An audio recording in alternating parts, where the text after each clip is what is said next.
Oh, hi, friends. Hope you guys are having a great day today. There is so much new stuff in Genshin, but there is something that I have personally been locking on, and it's going through all of the uh, character, like the little companion hangout events.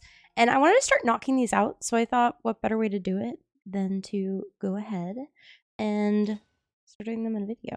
So I figured I would share all of these with you, especially for those who don't like doing these, just because it's so time consuming. So now you can watch it on your own time, all that good stuff. So yeah, we'll go ahead and we'll get this started. I figured we start with Kaeya first, so as he's the newest one available. Let's see. Oh, it would help if I clicked. Alright. Of course he's in Port Ormos. I was like, it's gonna be here in Mondstadt. No, it's not. Also, just a heads up, Fontaine has been fantastic. If you've been thinking about coming back to Genshin, now is the time, because Fontaine is ridiculously incredible. Big fan. Alright, so let's start down in Port Ormos. Da, da, da.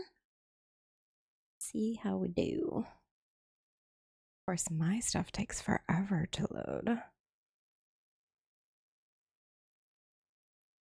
I'm going to make the assumption that the entire quest line is going to be down here. Maybe 5 hours later. Alright. Let's go check it out. I'm assuming he is at the, Oh, is he not at the tea house? Is he actually at the port? That he do be.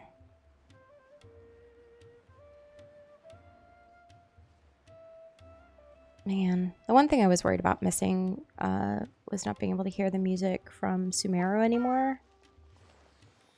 This is so good. There's that lad.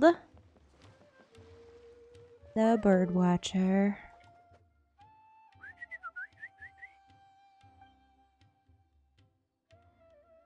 Hey, little birdie, don't feel down. Come and perch on my shoulder. Don't be shy. I'll show you around town. That's not what a dusk bird's call sounds like. Really? No wonder they never pay attention to me. Forget it. I probably shouldn't be anthropomorphizing them anyway. Haven't seen you in some time. To which one of the Animo Archon's wins do I owe the honor? Guess your natural charisma drew me here. Oh, is this your way of saying that you missed me? Since it wasn't meant to be with this little birdie, I'd better leave it alone. Let's take a walk, shall we?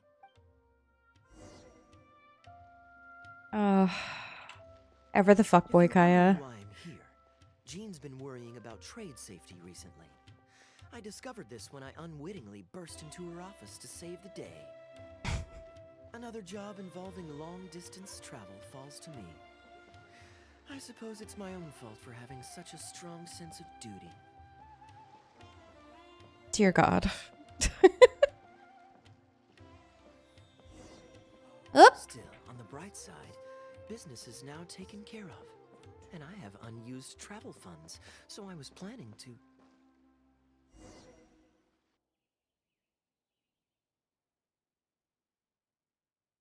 Oh? Gundafar, we are in the middle of a war. Your place is at the front lines by my son's side. Pray tell, what provokes your unwarranted return to the palace? A matter of utmost importance, Your Majesty, such that I must personally report it to you. Huh. Outdoor theater. Looks fun. Oh, let's see. Do you want to stop and see the show? Actually, yes. I saw some guards do a musical performance when I was traveling with their caravan in Sumeru. They were desert dwellers.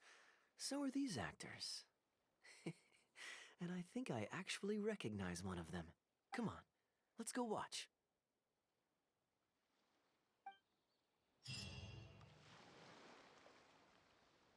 Oh?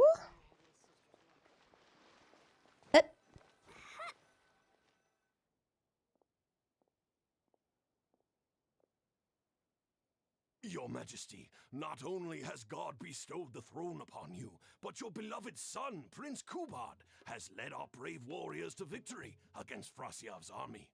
His men have laid down their arms and fled. Frasyov's brazen ambition is no more. He has bowed his head and now presents to your majesty an offering of treasures and hostages, as well as a plea for peace. That's a really, like, nice way of saying slaves. My king, this battle has finally restored the dignity of our people. Moreover, with Frasyov's offer of land comes the opportunity to expand our borders, as your majesty so greatly wishes. His Highness the Prince and I believe this peace settlement will be a great boon to our nation. It is for this reason alone that I have removed my armor and made haste back to our halls from the front lines. My king, what say you to this proposal? Ah, it's the tale of Prince Kubad. Ever heard this one? Feels like we missed a lot of the backstory. Don't worry, I still remember the general plot. Let me fill you in on the background while the king deliberates. The main characters are the brilliant Prince Kubad and his war-hungry father, King Kabus. The one talking to the king right now is Gundafar, the prince's tutor. When the prince was young, the king was deceived by a malicious rumor that the prince had mistreated his stepmother. He demanded that the prince walk through a blazing fire to prove his innocence. Miraculously, the prince emerged unscathed, thus proving his innocence. But the seeds of doubt had already been sown in the king's mind. Now uneasy in the presence of his mistrustful father, the prince requested to be sent away to the battlefield where he would fight against Frasyov's army. That's the enemy general we heard them mention just now. This is the part where the prince has won the war and decided to forge a peace with the rival nation. He wrote a letter recommending peace to his father. Oh, it looks like the king's made up his mind. Let's keep watching. Why do I feel like I've just stepped into like season 4 of Game of Thrones? That's somebody trying to summarize the first 4 seasons. Frasyov lost because he did not have the blessing of God. Our God will always watch over us and punish our enemies. Once the bells of war have begun to toll, they shall not cease until the blood of our enemies fills the land. There can be no victory until the last enemy soldier has fallen. If Kubad still wishes to be my son and hold the intaglio I bestowed upon him as proof of his royal blood, then he must obey my command. Your Majesty, I must caution that a nation destroyed is not a fallen city writ large.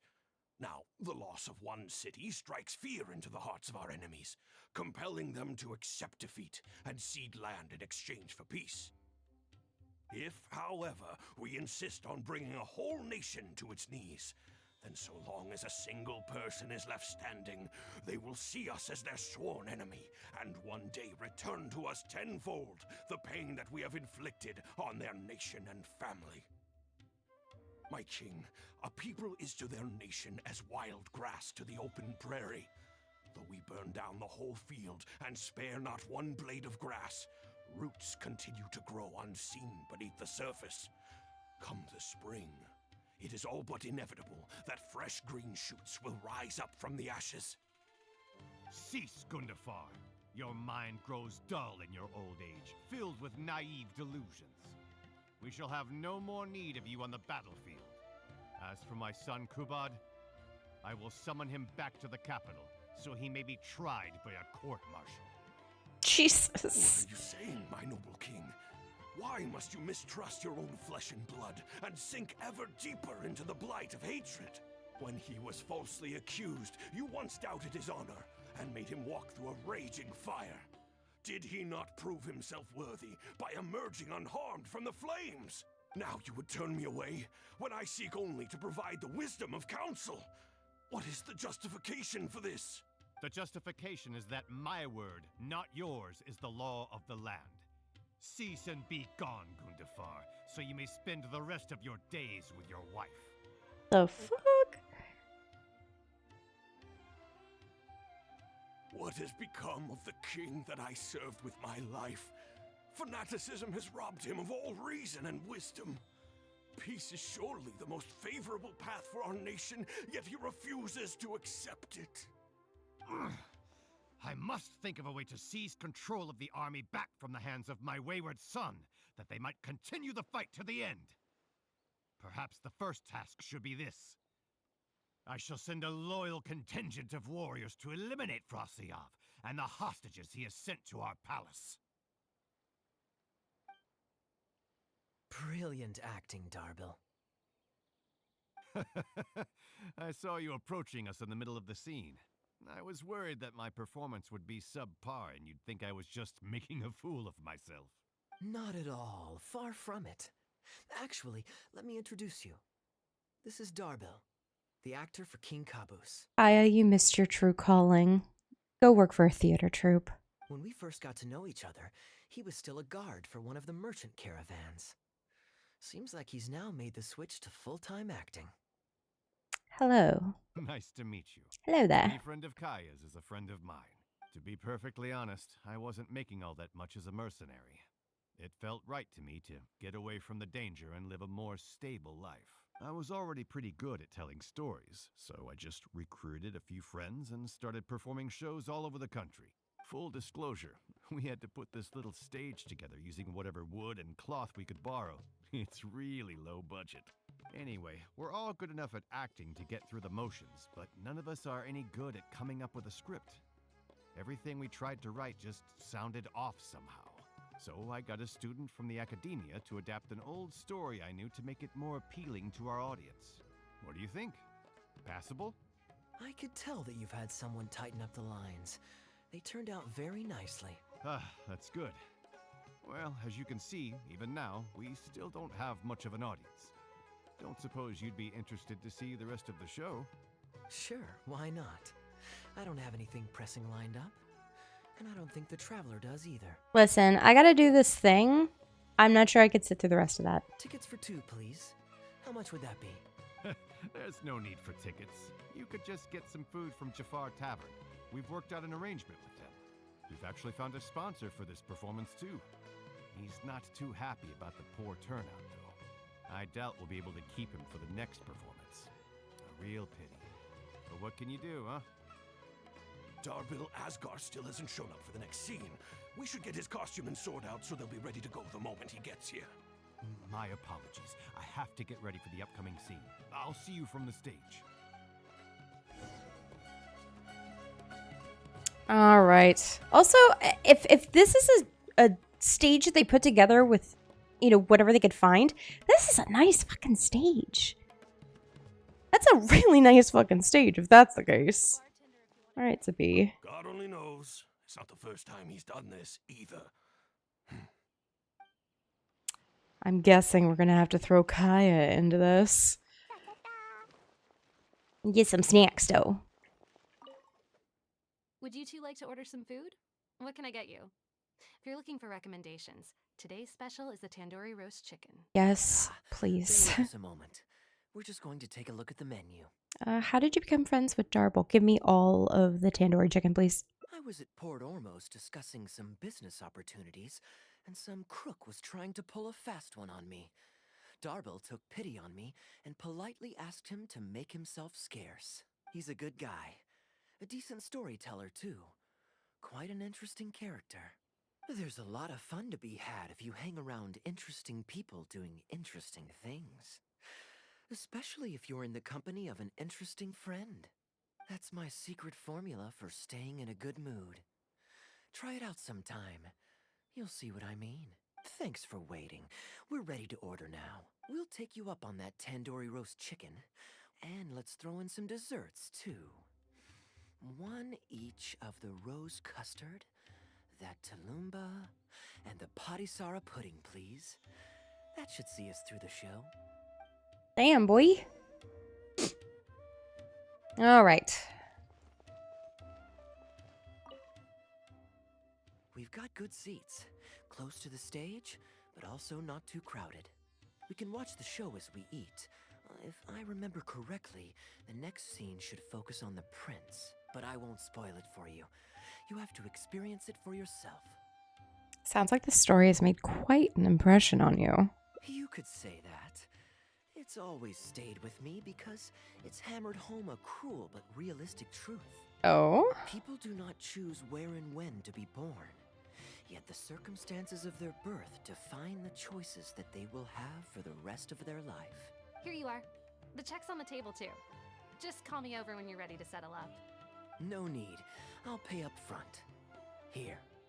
Keep the change. Thank you, sir. Oh, but this is too generous. Kaeya's loaded. Call it a token of my gratitude for the excellent service. The food all smells wonderful, too. So please pass my compliments to the chef. Thank you so much, sir. Let's dig in, Trav. Oop. You enjoy the feast with Hey, Kaeya. Kaeya. I'm so sorry, but the actor who plays the prince has run into some difficulties and won't be able to make it. Called it.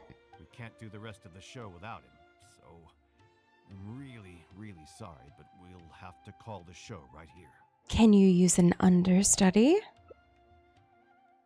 Can Kaeya fill in for him? Ooh, that would be fun. I wouldn't say no. Honestly, missed his calling. True calling. I was just kidding. Darbill, would you lose any income if I were to mess this up? Not really. I mean, there's not much of an audience here anyway. I wouldn't want to take too much of your time, though. Don't worry about that. I like to be spontaneous now and then. Spice things up a little. Let me think. Well, you already know the story, so you just need to memorize a few lines. Huh, you know what? This might actually work. Wait, but Kuban has a specific costume he's supposed to wear, and there's no way you'd fit into it. Switching actors is one thing, but wearing street clothes on stage would really ruin the immersion. Well, good thing that I've actually got a costume with me. Excuse me? Goes pretty well with your stage, too. Do you just carry around theatrical costumes? You're kidding. Can you show it to me? Did Kaeya take this man out so that he could assume this role? Sure. If you can show me the way to your changing room. It's in the restaurant. Follow me.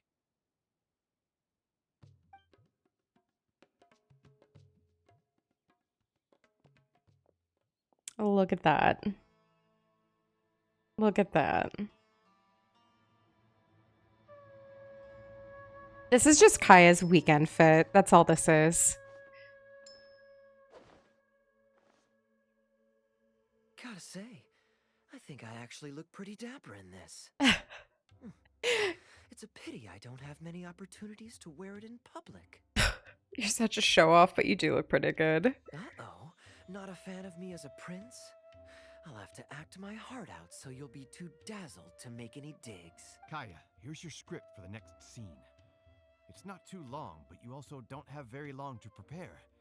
Do you think you can memorize your lines in time? Only one way to find out.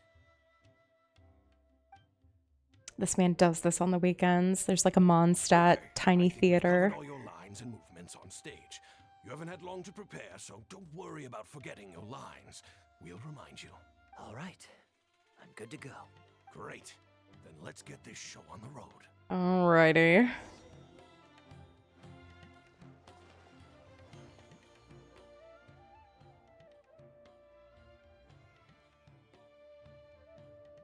General Kubat, son of Kabus, the fate of this battle is clear.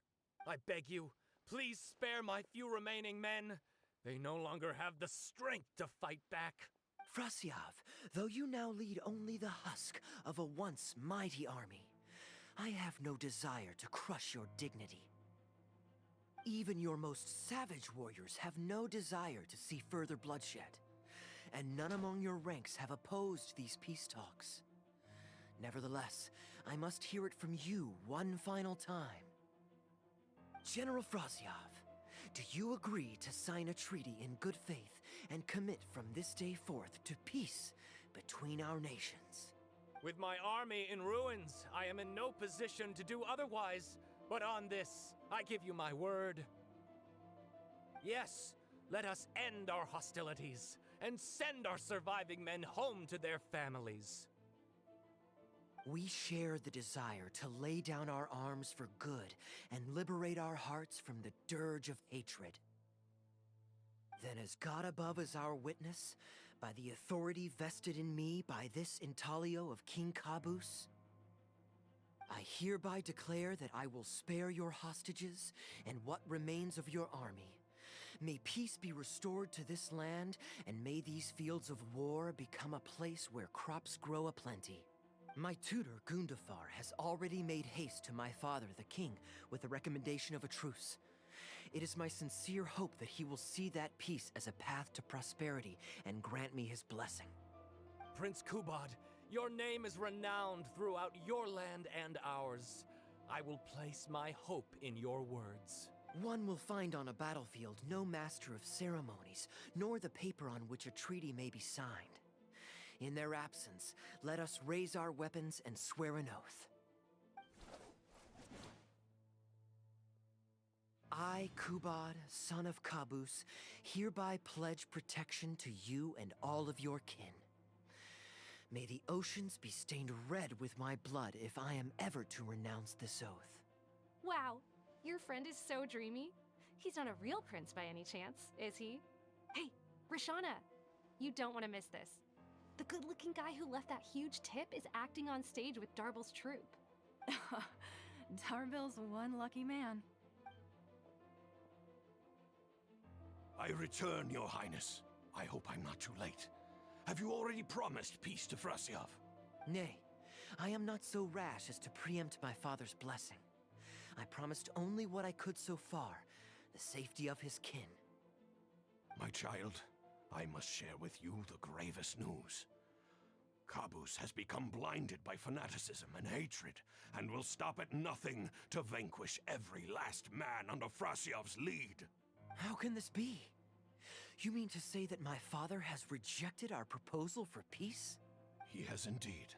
I urged him to reconsider, and for this I was rebuked and dismissed from his service. But far stricter punishment than this awaits you, should you return home with your troops. Please heed my warnings, dear child. I dare not imagine what unspeakable atrocities your father intends to commit. Nay, the truce must stand. I cannot renounce my oath. How can man claim to stand above beast without remaining true to his word? The masses have grown weary of death and conflict, in both our nation and theirs. Are we all now to bend to his will and massacre countless more to satisfy a desire that is his alone? When I departed my beloved home to fight in a foreign land, I did so to honor his wishes and for my duty to our people. Alas, is this fate's grand design? Is this fate's grand design? And I was getting ready to compliment him on the fact that he so easily memorized all of the lines up to this point. Kaeya, the next line is, "Alas, is this fate's grand design, that I should spend the rest of my days in a foreign land, till I am laid to rest in a grave far from home?" Must it be so? Huh? Wait, that's not part of the script. Kaeya, did you not hear me? My dear audience, I ask you this. Do you believe in fate? If fate decreed that your life was to end in tragedy, what would you do? What?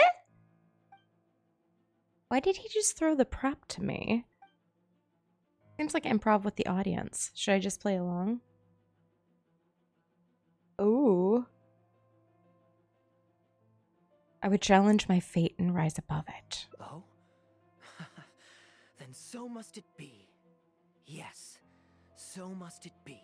I shall discard this intaglio and rid myself of the shackles of fate. Wait, but that's not... My dear prince, do you intend to betray your father and abandon your heritage? Fate means to send the machinations of war to every corner of the land, to fan the flames of conflict till they engulf the entire world. Fate would see my sword tainted with the blood of innocence, that the bright banner of my homeland might fly in every nation known to mankind. But I shall not bow to the will of fate. I am no pawn in heaven's plan. Bravo! Where did this guy come from? Is he one of the new hires? Shut up. Stop interrupting. I, Kubad, will spend the rest of my days in a foreign land till I breathe my last in a place far from home. Oh, at least he brought it back in the end. Prince Kubad, my child, there is no need to be rash. Please bring at least your fortune and the retainers who will always be loyal to you. Gundafar, my dear mentor. You have always been like a father to me. It brings me only anguish to bid you farewell. But I must walk this path, or freedom dies by my hand. Goodbye, my tribe and kin. Farewell, sweet land of my birth. Goodbye, my child. And now a sizable audience bursts into applause. The show is pretty good. Are you guys professional? I wonder if I should go strike up a conversation with him. Everybody wants a little piece of Kaeya. Ooh, it's Prince Kubad. Could I please get your autograph? Why, certainly, ma'am. Oh my god. Thank you. I'll just go find a pen. I want an autograph too. Just an autograph? Well, you can get one of those at any time. Acting is quite fun. If there ever came a day when I left the Knights of Favonius, I think I might go into acting full-time. Darbil, could you introduce me to this young man? Oh jeez. My apologies, Master Toos. I somehow missed you in the crowd earlier. I was some distance away. I just came over near the end after I noticed the large crowd gathered around the stage. The performance was outstanding across the board. I knew that the poor turnout over the past few days was just bad luck. It was only ever a matter of time before you hit it big. The improvised section was particularly good. I think you could include some improvisation as a staple in future performances. As for the prop he threw, no need to get it back. It's fairly cheap anyway. Thank you, sir. And a big thanks also to our wonderful prince. Had Kaeya not agreed to fill in, we might have disbanded right on the spot. Kaeya, was it? Well, young man, I must say you've made quite the impression on me. My caravan is always loaded with the finest food and wines. You're welcome to visit at any time. Thank you for the invite, sir, but I'm afraid I've reached the end of my time at Sumeru. I'm sure that my friends and family in Mondstadt must be missing me terribly. Well then, consider it an open invitation. Once you've been bitten by the travel bug, my friend, you'll be getting itchy feet again before too long. My door is always open. If you're ever interested, please ask Darbil to reach out to me. Darbil, we can continue discussions on the sponsorship once you've wrapped up today's show. I'm going back to the inn. Thank you so much, Master Toos. I'll see you shortly. Interesting. Seriously, Kaeya, thank you for bailing me out again. You're a good guy. May the gods bless you. A fuckboy, but a good guy. You know, you should stay for a few more days. I owe you a meal at the very least. Darbil, Asgar is back. He lost track of time playing Genius Invocation. You've got to sort him out. Genius Invocation again? Ah, that does it. That kid's not getting away with it this time. Please excuse me, Kaeya. I will be right back. Sure, there's no rush. Kaeya's just gonna wear this outfit infinitely. Okay, I think they're all gone. Let's slip away now while we can. He's got his fix. He's done. Oh, where? Oh, he's still here. The show is pretty good. All right. Was he just back where he was before? Ah, a little further down. Oh, nope. Literally the place he was before. Okay. Get him, Glee. All right, this should be far enough. Don't think they'll find me here. Let's see. Didn't want to stay for a free meal sometime? People were starting to expect a lot of things that I didn't sign up for. Besides, the missing actor is back now. Darbil shouldn't be needing me to stand in again. I don't mind socializing, but compared to chatting over food and drink, I much prefer just going wild on the stage.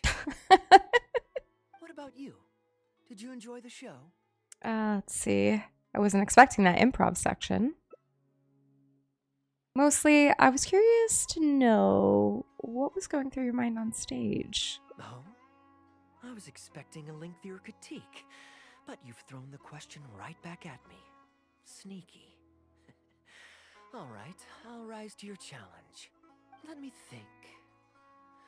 All the world's a stage, and all the people merely players. Does that answer your question? Perhaps there's an inept god out there deciding everyone's fates? Much like the academia student drafting Darbill's scripts. Yeah, inept is a good word for it. Honestly, it might even be a little too civil to describe a god who turns fathers against their sons and is bent on endless warmongering, don't you think? Anyway, that's exactly why actors need to wake up and realize they don't have to follow the script. There's nothing to stop them from following their gut and making it up as they go along. Does this inept god really exist? Oh, my dear traveler, please don't take me too literally. I don't want you to get the wrong idea. The god is just a figure of speech. The real point I'm making is about the actors. Everyone, you and I included, is both an actor and a member of the audience. If you don't like the script, just walk off the stage and join the audience. You always have a choice. That sounds difficult. A little too obtuse? Well, don't dwell on it. It's nothing worth losing sleep over. I was just thinking aloud. I appreciate that the bird's still here, just chilling. Relax. Be yourself. Do your thing. That's all I'm really trying to say. Aw, good guy Kaeya. When I did my little bit of audience interaction back there, you had no time to prepare. You had to just say what you thought in the moment. I think those spontaneous thoughts are often the most authentic. And that's why I liked your answer. You're still holding on to the intaglio I threw you from the stage, right? Keep it. Think of it as a souvenir from my improvised performance. It's been the most fascinating day, hasn't it, little birdie? That bird was like, fuck, I'm out. All right, so is that the first ending? Oh. Let's see. Not too shabby for the first portion. I actually am curious what the... an intaglio that symbolizes the noble origins of Prince Kubot in the play. Should have been strung on a beaded chain and worn on the prince's chest, but a fated tragedy made the prince abandon it. The blood-red jewel is a crystallization of the question Kaeya asked you. That age-old question about destiny. There's no need to rush to answer. In the future, use what you see, touch, and feel to prove the answer within your soul. Lovely. Not too shabby. All right. I did not even look to see how many... let's see. Thank you. So there's only... interesting. So there's 5 total. Let's take a look at... deviation on that end. No. But I can tell. Interesting. So we'll pick up from here.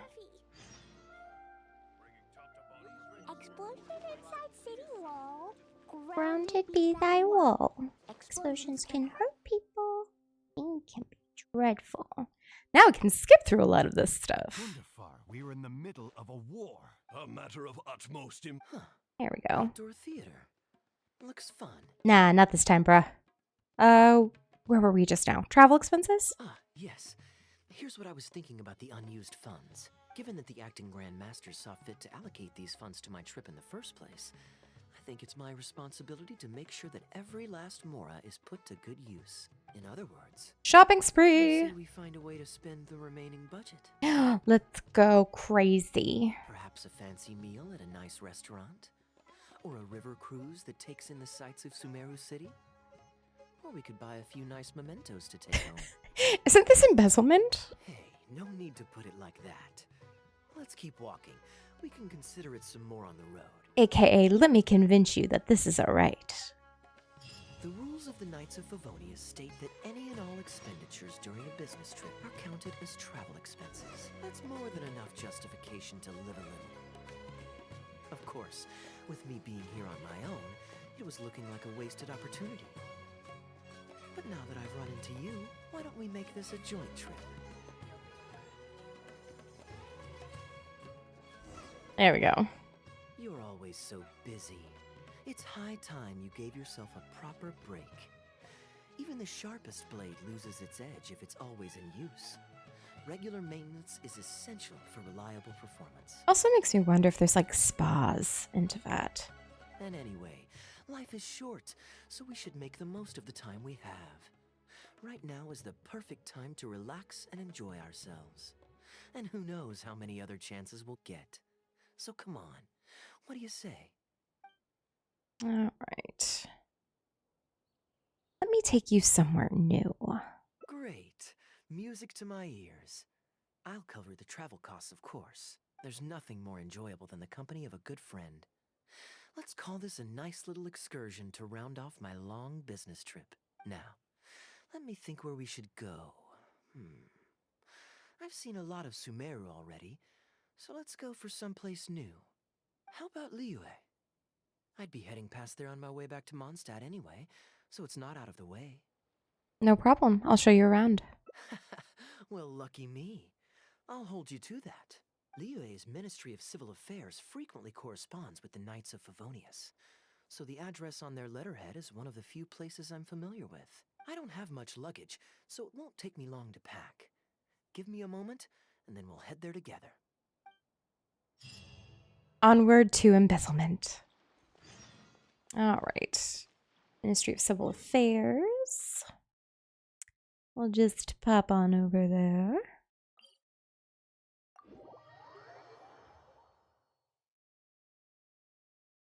Just a little sneaky peek. Say hi to a few people.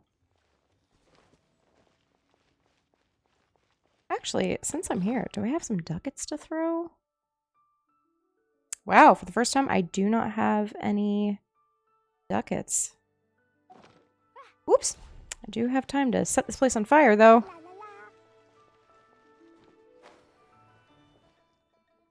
I've heard that there's lots to see and do in Liyue, but I'm sure you're more familiar with the place than I am, so I'll leave the itinerary to you.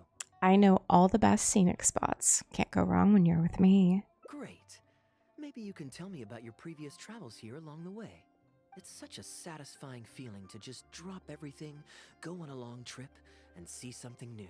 Who knows who we might cross paths with? We might even end up going on an impromptu adventure.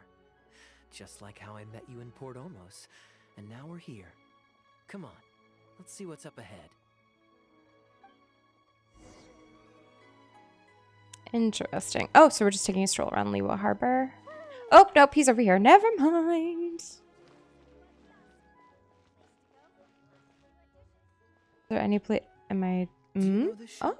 Oh, where is Looks pretty Kaeya? nice from the outside. Shall we take a look? Welcome to Mingxing Jewelry. We are a long-established trader of precious stones. Is there anything in particular you're looking for? Let me see. Ah, some nice jewelry you've got here. Maybe I can grab something with a local flavor as a souvenir. What do you think, traveler? See anything that suits my style? I trust your judgment. Actually, let's see if they sell anything off the shelf. Ah, you're interested in souvenirs. If you're struggling to decide, you might want to consider getting some jade.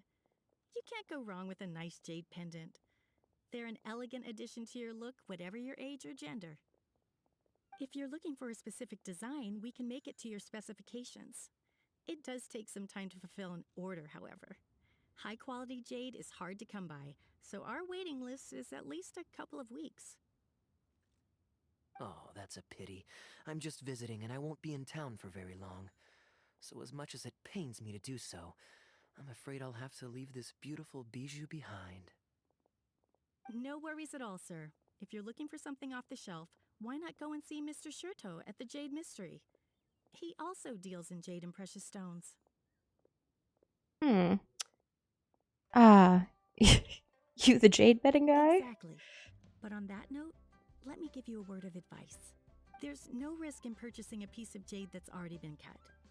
But you could lose all of your mora betting on uncut rocks. I won't say any more, as I don't want my fellow vendors to think I'm bad-mouthing them. But I think you catch my drift. It's only human nature to spend a little when you're on a trip. but don't be too hasty to part with your cash. The Ministry of Civil Affairs takes everyone's economic well-being very seriously, and they often send out the Millilith to spread public awareness of well-known scams. As guests here, I'd encourage you to watch out for anyone trying to rip you off. I think that's sound advice wherever you go into that. We appreciate it, boss.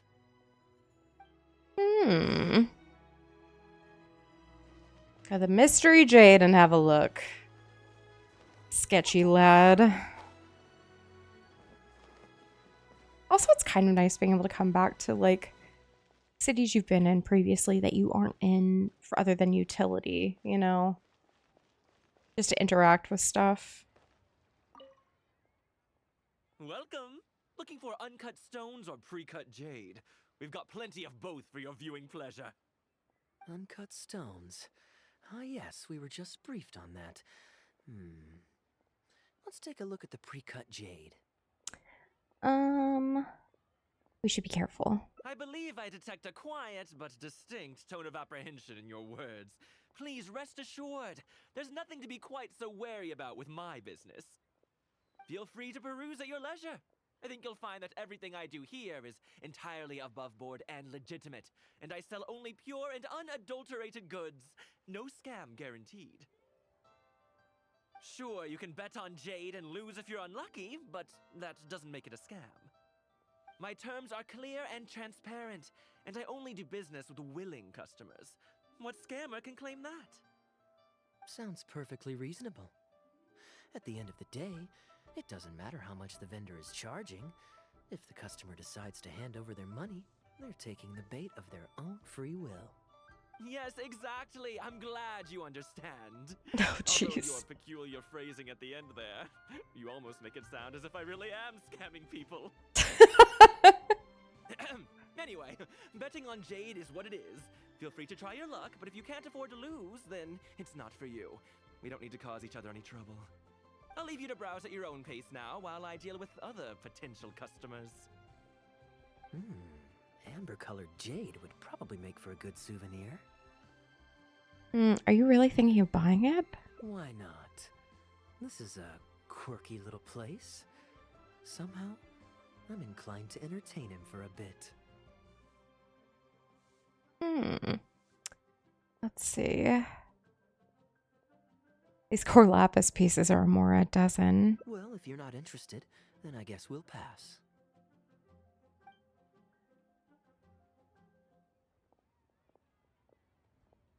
Ahoy there, Captain!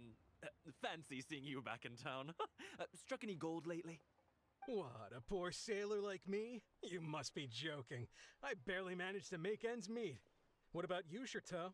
Still scamming people with your pile of rocks? Hey! Keep your voice down. Can't you see I've got customers? But more to the point, when have you ever seen a customer get scammed in my store? I mean, you want the full list? Or... Hold up. Is that Captain Kaeya? What brings you to Liyue? Oh, just taking a short trip with my friend. It's been a while. Been a while. Yes, it's been a good while, hasn't it? Anywhere you'd recommend I visit while I'm here? Let me think. Wanmin Restaurant's always a pretty good bet. Chef Mao's daughter is a skilled chef, and their prices are very reasonable. My wife can't get enough of their boiled fish. You could give that a try. I didn't realize that Chef Mao's daughter worked at Wanmin. How'd I miss this? And, speaking of my wife, she won't let me forget what a great help you've been to us before. So thank you, on her behalf. Your wife? Ah, yes. How is she doing these days? Keeping well? How the fuck does Kaeya know everybody? I'm just curious. Very well, thank you. Very well. Anyway, I've got something I need to do down at the South Wharf, so my apologies, Captain Kaeya, but I'd better get going. All right. See you. Ah, I finally remembered who that was. Captain Wu. He runs a transport business between Mondstadt and Liyue. I see. So you went through that whole conversation with no idea who you were talking to. Well, that explains the generic pleasantries and the general awkwardness. Old Wu's usually quite the chatterbox, so It's very unusual for him to just take off mid-conversation. How exactly do you two know each other anyway? Maybe he owes Kaeya a favor. An educated guess. Yes, you could put it like that. It's pretty straightforward, honestly. The captain was making a delivery to Mondstadt when his ship sprang a leak. He overexerted himself fixing it and keeping the cargo dry, and ended up passing out from exhaustion. It took him. Whoops. Well, it still seems strange to me. Sure, he's hardly the most charming conversationalist, and he's also mighty stubborn, but all of us know Old Wu is an honest and kind-hearted man. His eldest was once playing on that big rock over there, when he took a tumble and injured himself. I helped to patch the kid up, and the next day, Old Wu was here to buy a couple of uncut stones. I'm just surprised he was so quick to excuse himself, that's all. Normally, he's the kind of guy who, if you run into him on the street and he owes you a favor, he'll grab you by the hand and thank you profusely until you ask him to stop. Well, stubborn, I can believe. Someone had drilled a gaping hole in his ship, and the water was coming in fast. How he managed to make it all the way to Mondstadt, not to mention with his cargo intact, I have no idea. Someone drilled a hole in his ship? Oh dear. It must have been one of the less savory captains out there trying to sabotage his business so they can squeeze their way into the market. When competition is stiff, sometimes things get ugly. It's the way of the world, unfortunately. His line of work isn't easy. The poor fellow usually has to set sail before the break of dawn. He's been loitering around a lot these past few weeks, though. I thought maybe he'd come into Samora. Competition is fierce these days, and there's not a lot of Mora to be made in shipping. So every day he stays idle is another negative in the books. I do wonder what's gotten into him. Anyway, I digress. We merchants protect our goods like our own lives, so who knows? Maybe he had some important cargo to see to. Either way, good sir, don't mind him. Kaeya's a good knight. I am an upstanding member of the Knights of Favonius, after all. Just look me in the eyes. Don't you find me trustworthy? Since you asked about recommendations earlier, you're here from Mondstadt, yes? Might I suggest the tea house is somewhere to rest your legs? If memory serves, they're just about to retell the tale of Bravebeard the Valiant from the top. Why not pay them a visit? Huh. Sounds interesting enough. Let's check it out. Oh. Let's see then.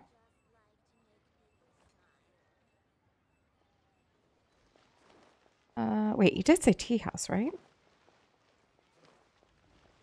Oh, he's talking about the one on the roof. More running. And more running. I think it's up another floor.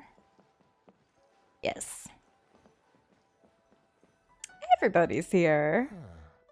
So this is the Huyu Tea House. Let's find some seats. We meet again, Captain Kaeya. Why do I feel like this man's a bit sus? What a coincidence. Twice in one day. Didn't you say you had something to do at the South Wharf? Oh, that didn't take me long, and I ran the whole way. Mm-hmm. Wu, weren't you just at Wanwen Bookhouse buying a book for your daughter? What's this talk about the wharf? Ooh! Shh, just leave it be, Aunt Jong. There's no need to embarrass him right in front of everyone else. I take it that you two aren't from around these parts. I'm a caravan guard by trade, and meeting people from all over the world is one of the main perks of the job for me. Why don't you join my table so we can get to know each other? Oh, seems like the tea house is the place to be in Liyue. Feels like I'm back in the angel share. Did you manage to get something for your daughter just now, Captain Wu? Yes, thank you. If it weren't for you, Captain Kaeya, she might not have even made it into this world. Oh. I'm so lost, Wu. What's the story here? Your wife's originally from Mondstadt, isn't she? Did you run into Captain Kaeya when you were there on business, or when you were visiting the in-laws? The latter. Let's see. So Kaeya saved you more than once? Oh, this is so humiliating. Anyway, Back when my wife was pregnant, we were taking a trip to Mondstadt to visit her parents this one time, when we were mugged by a group of treasure hoarders near Dawn Winery. Oh, that sounds awful. Were either of you hurt? I mean, he's still here, and he's still got all his limbs, so they can't have roughed him up too bad. I'm guessing Captain Kaeya stepped in before they could do either of you any serious harm, huh? Yes, he did. Thankfully, he heard my wife crying for help and drove them away. My wife was injured and quite shaken up by the ordeal, so he took her to the winery and asked them to look after her. So what happened to you? Where did you disappear to? I was in the water. Huh? What did you jump in the water for? You know they can still get you in there, right? No, that's not... They threw me into the water and, stripped me of all my clothes. Professional. They did what? Did they have a weird fetish or something? Stripping a sailor naked and throwing him into the water. It's not like you were going to drown. So, then what? I take it you swam to shore? The treasure hoarders always move in groups, and fighting back when you're outnumbered isn't usually an option. It's no surprise that they quickly overpowered Captain Wu. I'm just glad that everyone made it out all right at the end. Captain Kaeya, please, there's no need for you to try to save face for me like this. I already owe you so much. You don't have to do anything more. Yet, despite that, I somehow only ended up humiliating myself further. Oh, there's no point in me trying to save face now. They tossed me into the water to humiliate me, and to use it as leverage to get my wife to pay up. But they didn't know that I could swim. What I'd intended was to pretend to drown, then sneak back onto shore while they weren't looking, and find a way to rescue my wife. Aww. He's That doing was his before best. Captain Kaeya appeared out of nowhere and saved the day. So then I figured I'd get out of the water, get dressed, and catch up with you. But God knows what they did with my clothes. I couldn't find them anywhere. By the time I gave up looking for them, you were most of the way to the winery, so I had to run after you with nary a thing on myself. Outrageous! So, what happened next? I made it to the winery, but the maids noticed me first, and they called the Lord of the Manor out to give me the beating the treasure hoarders never got around to. Oh no. After my wife recovered consciousness, she had to have a long talk with the young lord to explain everything. He then escorted us both safely to Stonegate. Oh, whoa. I'm sorry. But... Poor guy. Ugh, good luck living that one down. Trust me, I know. My wife never lets me forget. I'm sorry, Captain. I wasn't intending to share that story. It's fine. It's my own fault for thinking I could sweep it under the carpet and forget about it. I don't know if I can ever repay you for all you've done. That's why I get so embarrassed every time I run into you. Still, it won't stop me from trying. You and your friend are here to catch the storyteller, right? The tea's on me. It's the least I can do. Aw, Captain Wu's a good guy. In fact, they do serve some food here, too, but it's not the best. Okay, let me run and get some fruit to share. I'll be right back.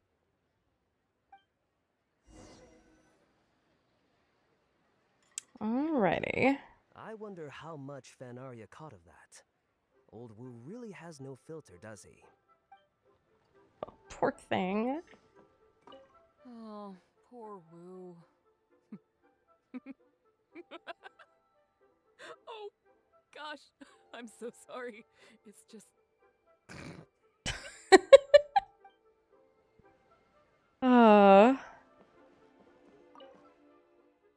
He really didn't have to share all the details of that story. But since he didn't seem to mind, I wasn't about to stop him. Let's see. Did you avoid bringing up the whole story on purpose? I did actually forget it first. But once he brought up his daughter, the memory of his naked escapades came flooding back. You gotta love a good naked escapade. D-Luke thought some pervert was harassing him. He charged straight out the door, Oh, great it's sword in hand amazing. and raring to go. I haven't seen him so angry in a long time. Oh, that paints a picture. So many people owe me favors nowadays. It's hard to keep track of them all. I really should go check my favors ledger once I'm back and refresh my memory. You have a favors ledger? Hey, you didn't think I was being serious, did you? Do I really strike you as the kind of person to keep track of favors in a notebook? Yes, yes, you do. I just helped the guy out on a couple of occasions because I happened to be in the right place at the right time. I have no intention of asking him to do anything for me in return. At least, not so far. Jeez. I'm back with fruit. Please help yourselves, everyone. My treat. Thank you. Oh, don't mention it. It's just a few fruits, nothing extravagant. Once my new pharmaceutical business takes off and I have more to spare, I'll get you a proper thank you gift and send it to the Knights of Favonius. Pharmaceutical business. So you found a new career? No more shipping? Shipping's impossible work nowadays. There's too much competition and the margins are too small. So I've decided to switch gears. I'm going to become a partner of Boo Boo Pharmacy and provide funding for a brand new medication they're producing. It's specially formulated to treat seasonal joint and limb pain. If you didn't know, it's a very common health complaint among sailors, but also extremely difficult to treat. I've suffered from it myself, which is why I know that a lot of people stand to benefit from this once it enters the market. It's a good cause, and a stable source of income. Whichever way you look at it, it's a step up from the back-breaking work I did before. I've already had some talks and invested 1 million mora for the first round of funding. Holy shit. That's impressive, Wu. I wouldn't have thought you had the connections for something like that. So is it Dr. Baiju that you're in talks with? Oh no, not Dr. Baiju. Actually, it was his master, Dr. Baifudze.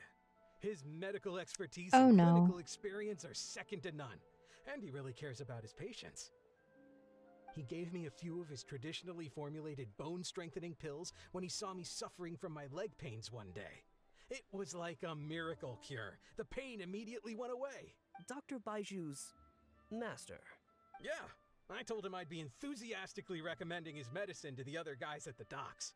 And after some hesitation, he just went right ahead and wrote up a prescription for me, completely for free. He said that he shouldn't really be handing out free prescriptions since, and I quote, "It goes against generations of tradition handed down by our forebears." But he just felt like it was the right thing to do. What a great guy. So we're gonna go kill this guy, right? But I got chatting with Dr. Baiju recently when the Secure Transport Agency did a delivery for Boo Boo Pharmacy. He told me that his master has already passed away. Huh? Why would he say something like that? I mean, the guy's old, but he's still in great health. Captain Wu, where did you meet this old master? Just out on the street? I know that sounds dubious, but this is an educated and respectable gentleman we're talking about. There's no faking that. Is there? Hold on a second. I just remembered something. My nephew-in-law met a medicine seller not too long ago, too. He also described it as a miracle cure. He spent a lot of mora on it, but when he brought it to Boo Boo Pharmacy, Herbalist Gui took one look and told him he bought nothing but regular painkillers. This Baifudze you met, did he by any chance have a goatee and salt and pepper hair? He did. If I may, Captain Wu, there's a lot of mora involved here. It seems like it would be worth asking this Dr. Baiju about his master, just to set the record straight. You could show him the medicine as well. Clearly there's some misunderstanding here. You're right, Captain Kaeya. A quick trip to Boo Boo Pharmacy and I can get Dr. Baiju to clear all of this up. I'm sure it's all... hopefully it's all fine. Oh, poor He left guy. already? He must be stressed out of his mind right now. I know Dr. Baiju. Maybe I could go and help. Hey, let him deal with this, okay? No point in you stressing yourself out too. Fraud or not, it's up to Captain Wu to figure out exactly who he's gotten himself involved with. I'm no Dark Knight hero. or a martial arts hero for that matter, and neither are you. Wait, or are you? Now that I think about it, I can see you having a secret double life as a martial arts hero here in Liyue. You certainly have the personality for it. Woof. Either way, Liyue has its own rules and regulations. Best to let the Ministry of Civil Affairs deal with this in the proper manner. If a couple of outlanders like us get involved, we might just end up muddying the waters, even with the best of intentions. We came here to enjoy ourselves, remember? We don't want to get our priorities mixed up. Oh, and look at that. The storyteller's taking the stage. It is said that the sky's the limit for the aspirational soul. But alas, for the woes of the world are equally limitless. No such stranger to woes was Huang Guang, a man who, having suffered countless injustices at the hands of his fellow men, forsook them to dwell among the mountains and rivers. Yet fate fortuitous found him when he entered the tutelage of an adeptus and learned many mystical arts from them. Per his master's wishes, he then returned once more to the human world, only this time with a sworn duty to cleanse the land of demons and to see justice done wherever he might tread. You listen to the tale of Bravebeard the Valiant. Is that all? I was hoping to hear the rest of the story. What did you think of it? It was all right. I suppose the hero always has to sacrifice himself to save others, and it does make for some good storytelling, but it leaves you wondering how he really feels about the whole thing. Did he ever have second thoughts? Only he can know, I suppose. Oh, I see the show is over. Did you find Besu? Yeah, Baiju? I saw Dr. Baiju. Looks like it was a scam after all. Aww. Then what are you waiting for? Don't just stand there. You need to report this to the Ministry of Civil Affairs right away. Hold on. Let's not lose our cool. Get your story straight first, so you can give them a clear and detailed account of events in the order that they occurred. And one more thing. Do you still have a way to contact this guy? Well, I'd arranged to meet him at the Yunsheng Tea House once I've withdrawn the next sum of Mora, so I suppose he'll still be waiting on that. Where's Yelan when you need her? Okay, so you've got another meeting lined up. I've got no one to blame but myself for this. I can't believe I was so gullible. I guess the world isn't made for naive simpletons like me. Don't say that. This is not your fault. Good nature is nothing to be ashamed of.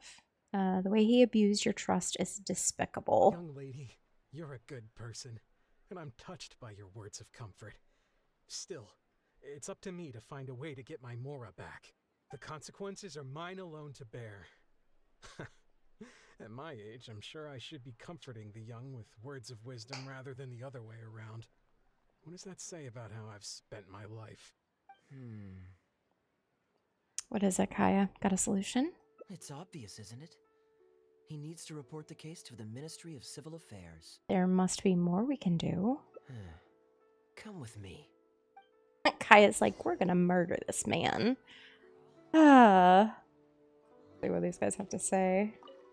That con artist is human scum. Word. Don't worry, Wu. We'll come with you to the ministry to report the case. Surely I'll be able to get my Mora back. Probably. Hopefully. Oh, poor dude. It's like his life savings.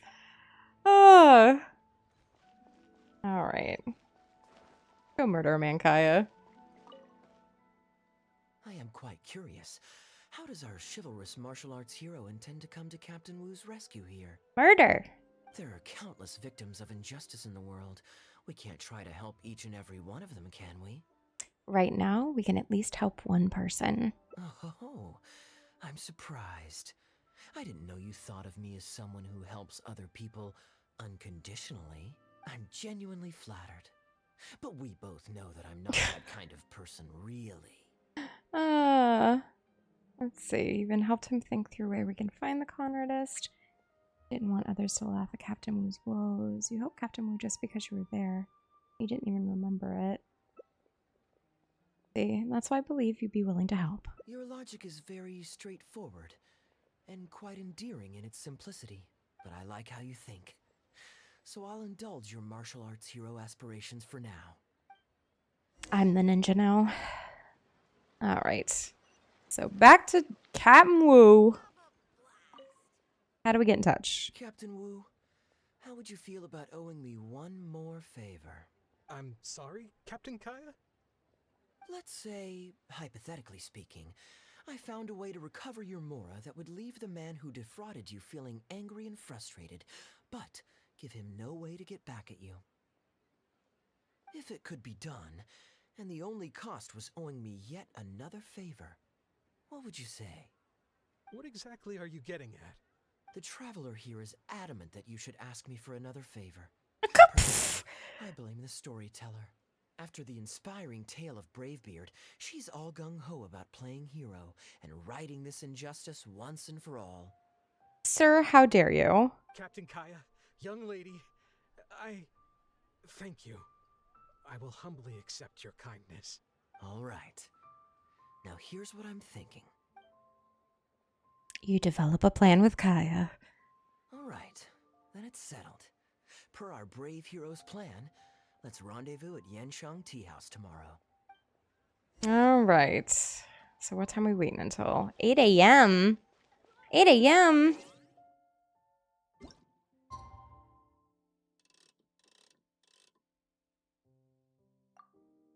Gosh darn it.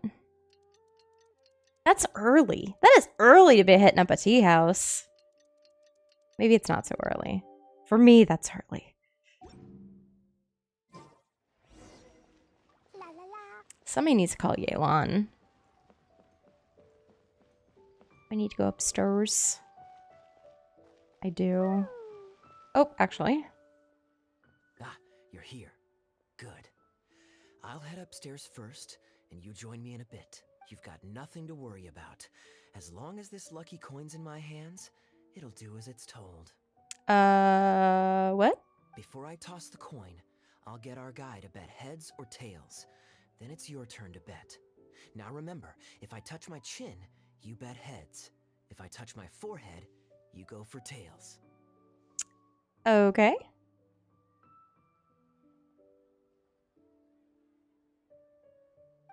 Kaeya leaves. Everyone is in position. Plan is risky, but if anyone can pull it off, it's Kaeya. Hello. Are you waiting for someone? I'll head up now. As long as you follow the rules of the tea house, you're welcome here. Please be our guest. Is there a list of rules? Like... thanks, Chi.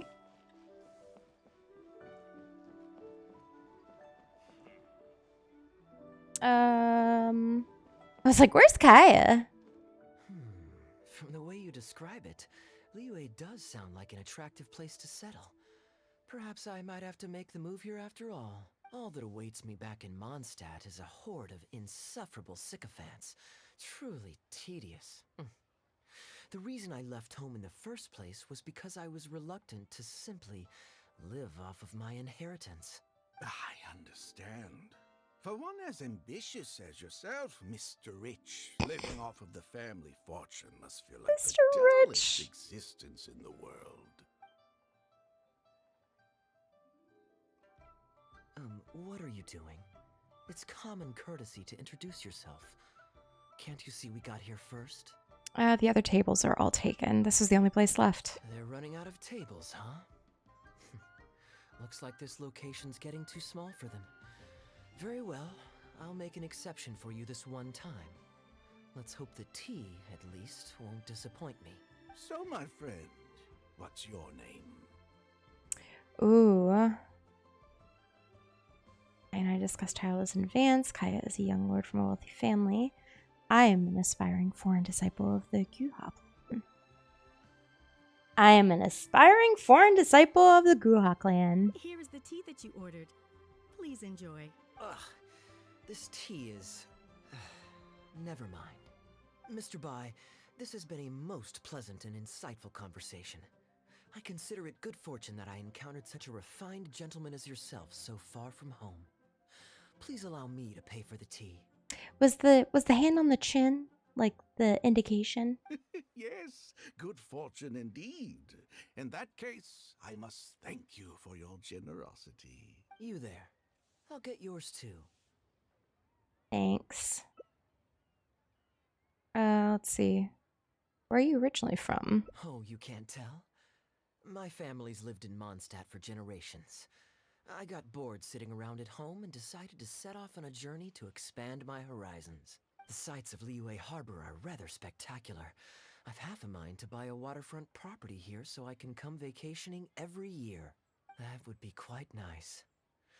If the family would spare me a little loose change, I could even invest in an antique shop or two so I have something to do during the day. Waterfront properties are so expensive. And the point of life is to enjoy yourself. If something makes me happy, it's worth every mora. Mr. Rich, just to clarify, that's quite a large sum of mora as far as the common woman is concerned. It's understandable that our friend over here feels out of her league. The name's Albert. Surname Rich.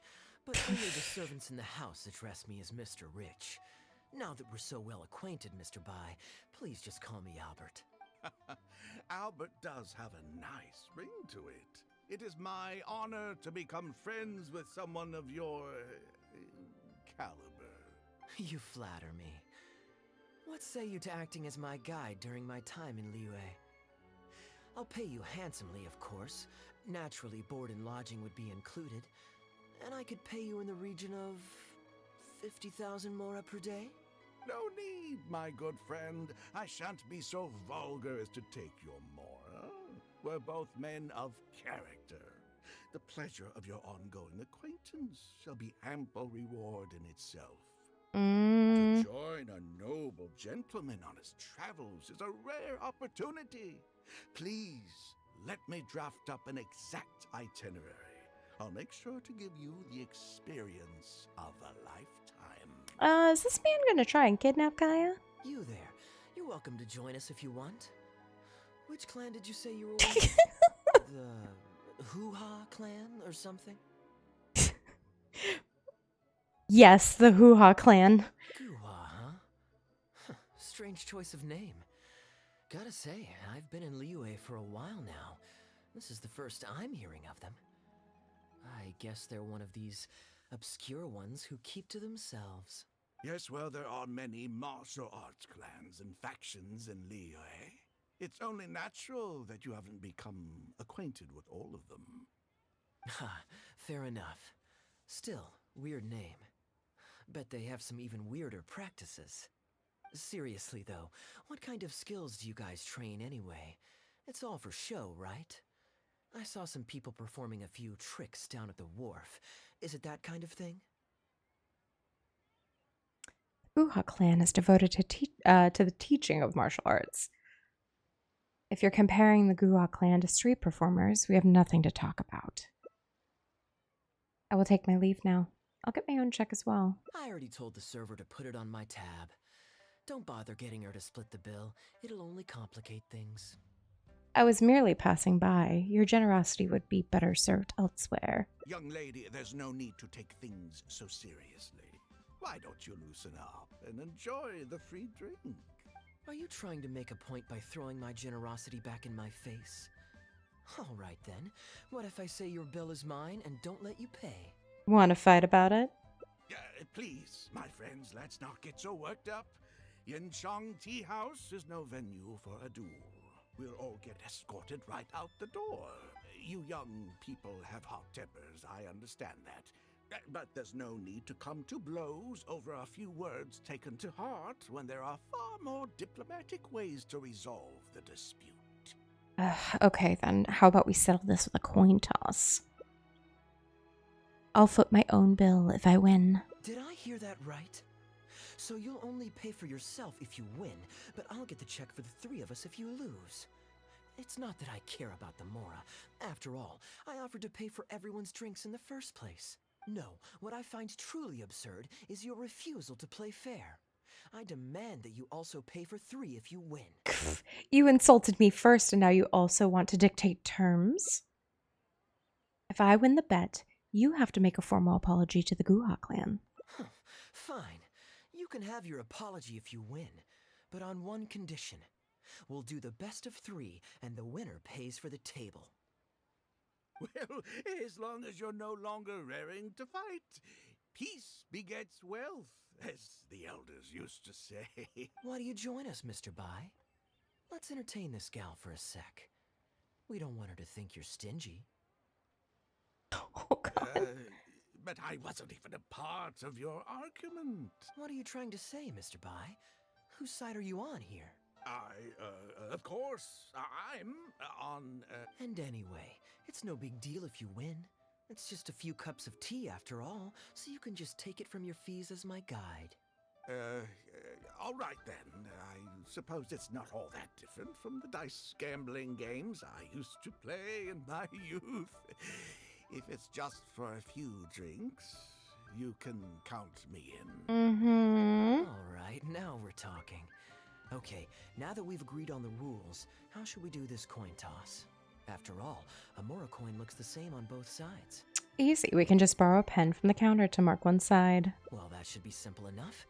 Here, I'll take this coin and ask the counter to draw a line on one side. You two can wait for me. Oh, this is fine. Young lady, I can see that you haven't spent many years in the real world. You take everything far too personally. Oh my God. I, too, only met this Mondstadt millionaire by complete chance today, but we're getting along just fine. I actually came here to meet with a business partner to count the cash from 2 recent investments when this gentleman struck up a conversation with me. In the real world, you've got to keep up appearances. There's no need to offend the rich. After all, if you keep them happy, you can probably make some more off of them, too. But also eat the rich. You young people are much too impulsive. It pays to keep a level head. It also pays if I kick you off the top of this tea house.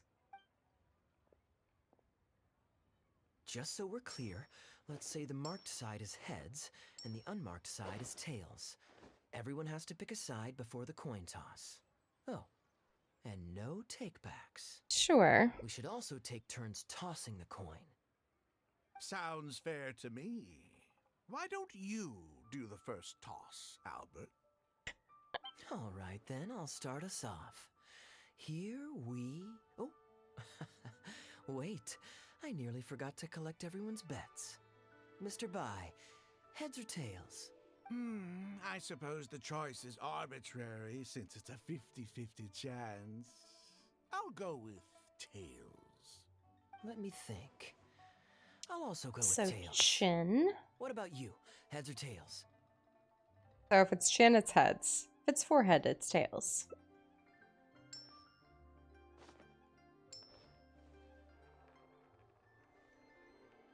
Oh. Tails, just as planned. Oh, darn, I won. Lucky me, I guess. I won as well. Guess there might be a formal apology in the cards after all. Hey, this is just the first toss. Let's keep going. I have a suggestion. If one of us loses twice in a row, they should get knocked out while the other two carry on playing to decide the winner. Otherwise, with 3 of us playing, it'll start to get difficult to keep track of who's won the most times. I flipped the coin last time, so why don't you go next? I don't want you blaming my coin-tossing skills if you guess wrong this turn. Here.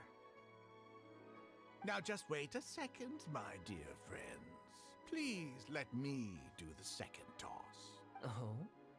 Anxious to take your turn, Mr. Bai? You are both young, and I've already seen your short tempers for myself. If Albert loses this round and this young lady wins, you'll be tied. And before you know it, you'll be at each other's throats again. The plan was for Kaeya to pass the coin to me next. This isn't part of our plan. What should we do? Well, that's not my only consideration either. You two may be too young to know this, but I've been around the block a few times. What's to say this isn't a trick coin, hmm? In dice games, people use all sorts of methods to rig the game. Some even fit the dice with mechanisms that give them whichever result they want. If Albert wins the next round, and you, young lady, lose for the second time in a row, then the third round will just be a tiebreaker between him and me, and you won't get your apology to the Guhua clan.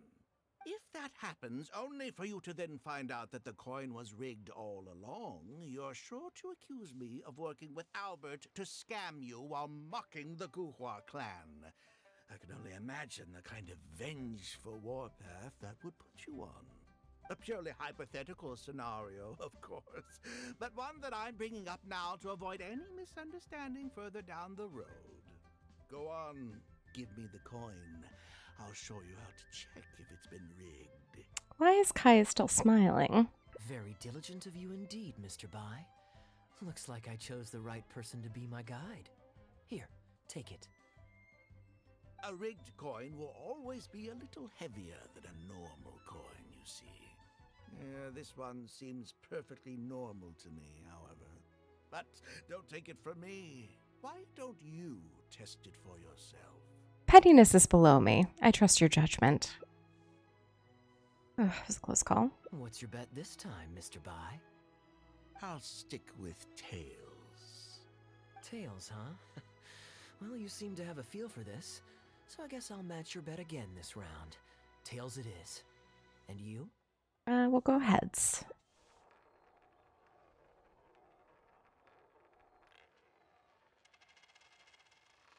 Coin turned up heads. Is that just a lucky guess, or is Kaeya already... Well, my luck's still just about holding out. The three of us are now tied, so no one drops out. Certainly better than Albert and I going head-to-head in the final round. My turn. Well, here you go. What'll it be, Mr. Bai? It's a tough decision this time. That's what makes it fun, isn't it?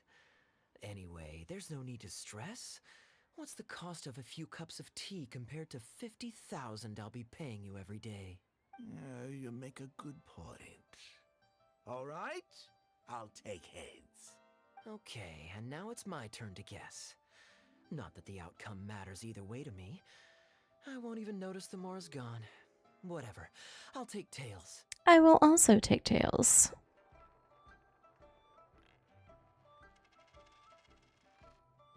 Fortunately, the coin turned up heads. Now it's Kaeya's turn.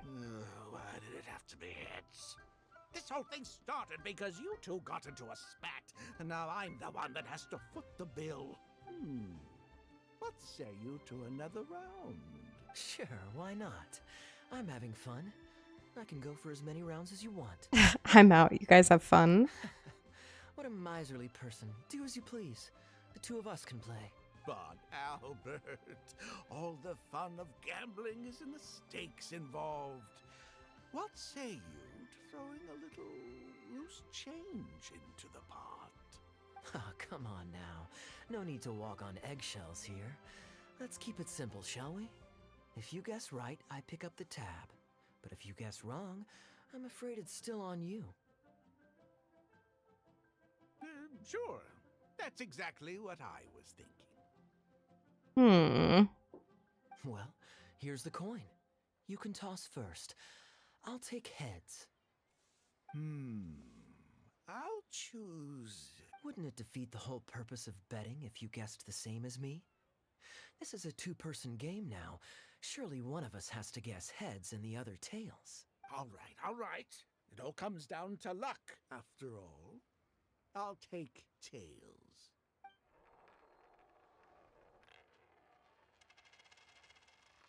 Ooh, looks like Rex Lapis has smiled upon me today after all. Thank you for the tea, Albert. You're on a lucky streak today. But you wish you'd raise the stakes now, huh? Look at you getting so giddy over some chump change. It's like you've never gambled with real money before, my old man. That's a real rush, I'm telling you. This is nothing by comparison. In fact, I'm starting to get a little bored. Well, in that case, would you care for another game? Sure. And let's up the stakes a little this time. Shall we say 50,000? Oh, maybe that's a little on the high side. What, 50,000? But that's just a single day's guide pay for you. All right. I'll bet tails. Great, then I'll bet heads. No takebacks. Oof.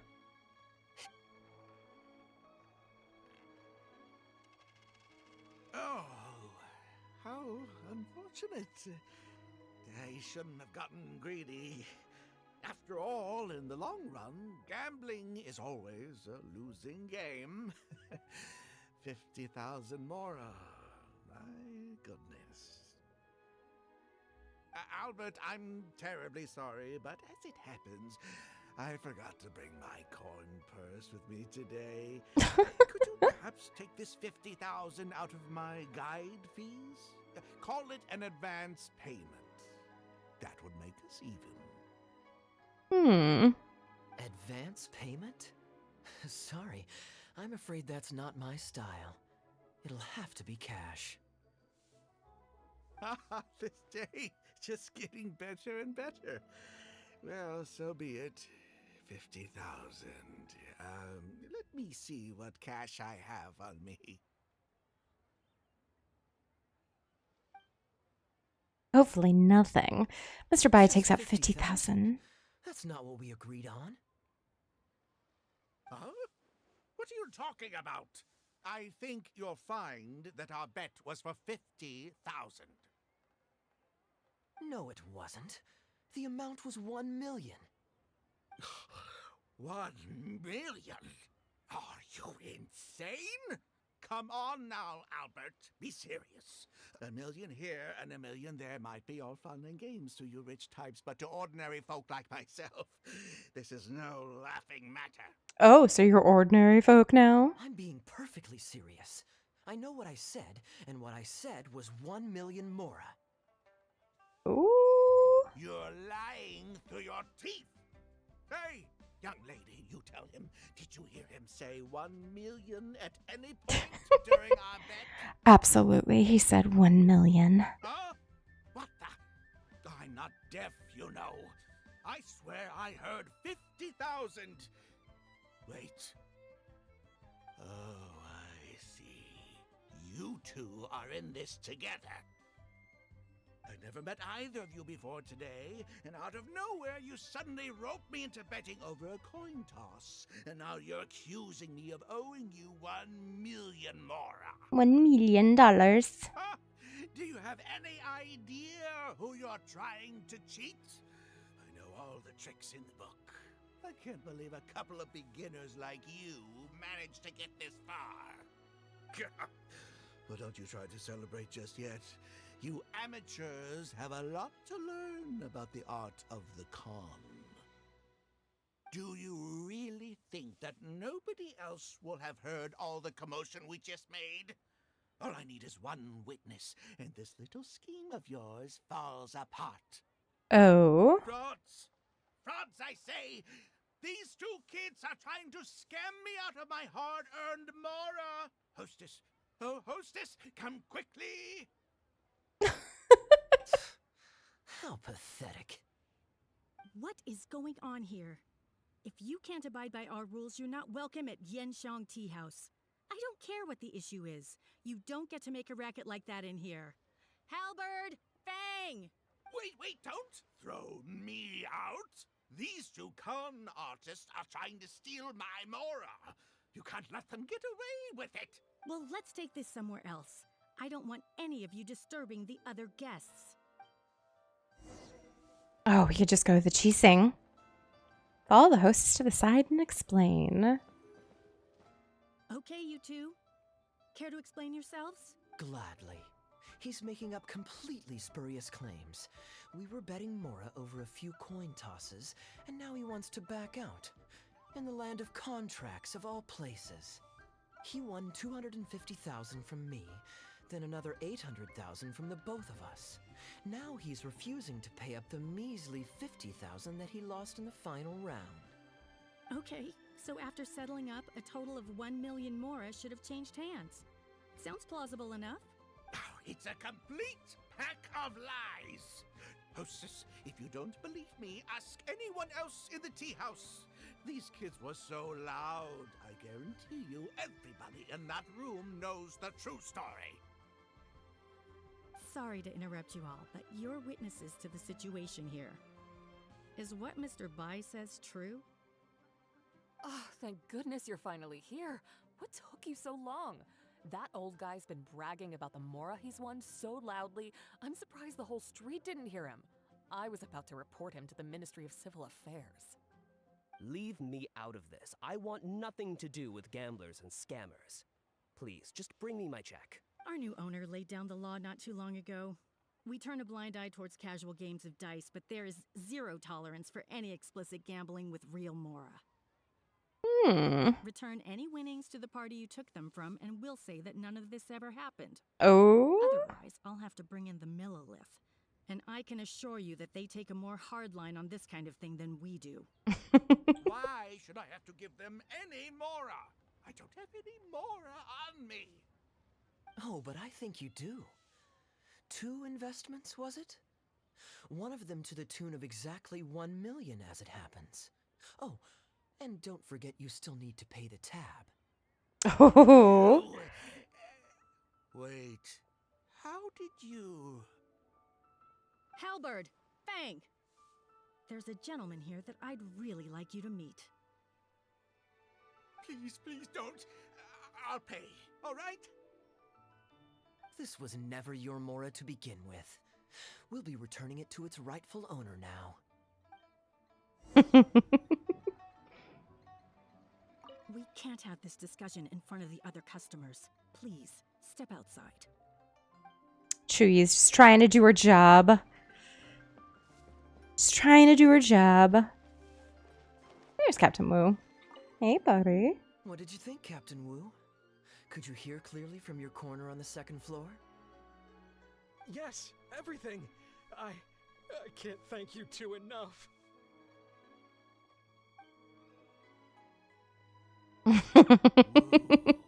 This was your doing, wasn't it? You and this Mondstatter planned the whole thing.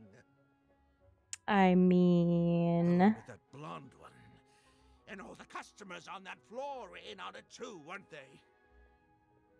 I know where you live, and I know what your wife looks like, and your pretty little daughter too. You crossed the wrong man today. Who'd be scared of a crook like you? I'll take you on any day of the week. You tell him, Wu. Well, let's see how long that false bravado of yours will last. Oh, look at that. He figured it out. Guess he's not as dumb as we thought. Don't you two get cocky either. Just you wait. I will hunt you down. Jeez. My apologies for having to leave this question until you'd vacated the premises. But I couldn't have things escalate inside the tea house. I hope you can understand our position. I noticed that all the guests on the 2nd floor were present before you took your seats, then left almost immediately after you did.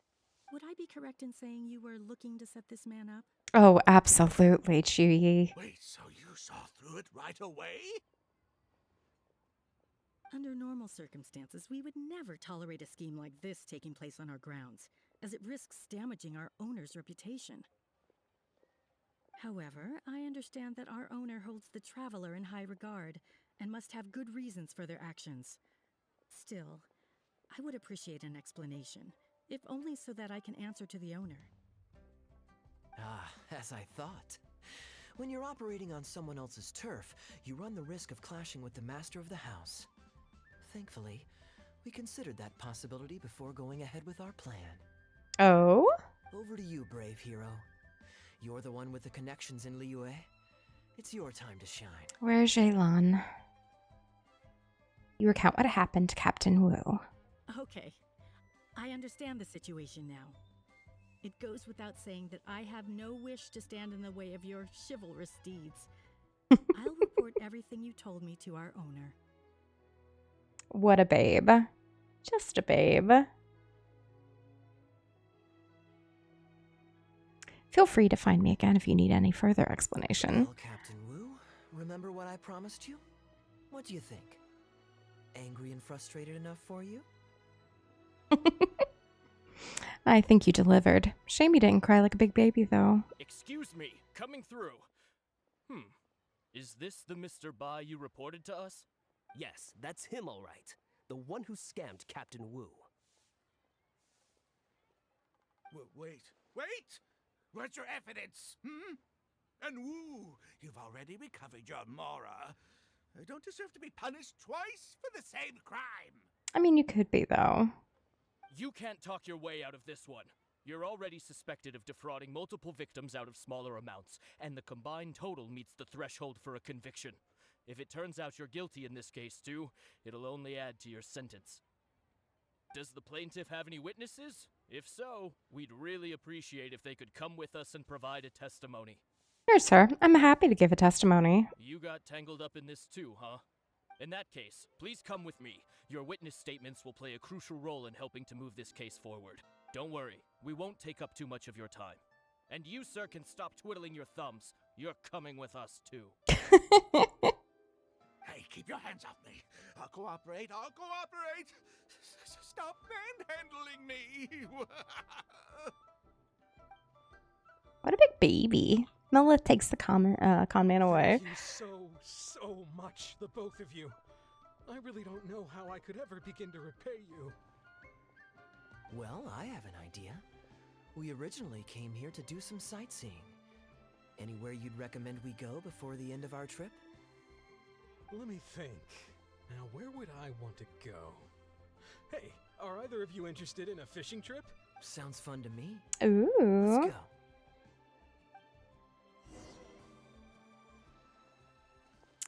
Going to the seaside. Are they over at the... They are over at the docks. Why did I think I had another quick travel point over there? In terms of, like, hangouts that they've had before, this one's got, like, so much meat to it, but I don't think it's necessarily, like, the most interesting, I guess you could say. Like, it's got a lot of meat to it. There's a lot of story to it. There's an exceptional amount of dialogue to it. But it's not giving a whole lot of insight, I feel like, into Kaeya's past. Which isn't, like, necessarily a requirement, but it feels like there could have been more about, like, his origins. An eventful end to my trip. It wouldn't have been possible without you. Or my lucky coin, of course. I'm just glad that nothing went wrong when I tossed the coin. Wouldn't be much of a lucky coin if it had. Besides, I already taught you how to become attuned to it. You still need some practice to master the technique, but luckily it decided to play nice and spare us any more complications. What a babe. How did you control it anyways? A better question to ask might be, what do I do to make this coin happy to work with me and show me whichever side I wish? My answer would be that I tell the coin a joke every time I toss it into the air. If it finds my joke funny, then it cooperates with me. Of course, this whole arrangement hinges on a pre-existing amount of trust between the two of us. I can't just get any strange coins to listen to me. He caught us off guard when he insisted on taking the second coin toss. Yeah, I was a little surprised when he unwittingly called out our trick coin, but it didn't matter. A good gambler always keeps their options open.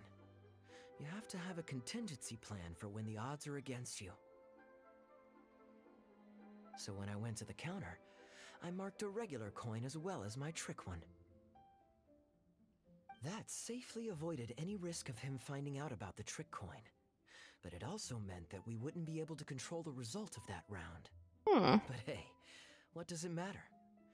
The fact that he made things a little more challenging only made it all the more exciting to watch him slowly but surely fall into our trap. Especially listening to him warn us about the possibility of a rigged coin right as we were scamming him. That was my favorite part. As long as I chose the same bet as him, and you bet the opposite to me, it was always going to end up with him paying.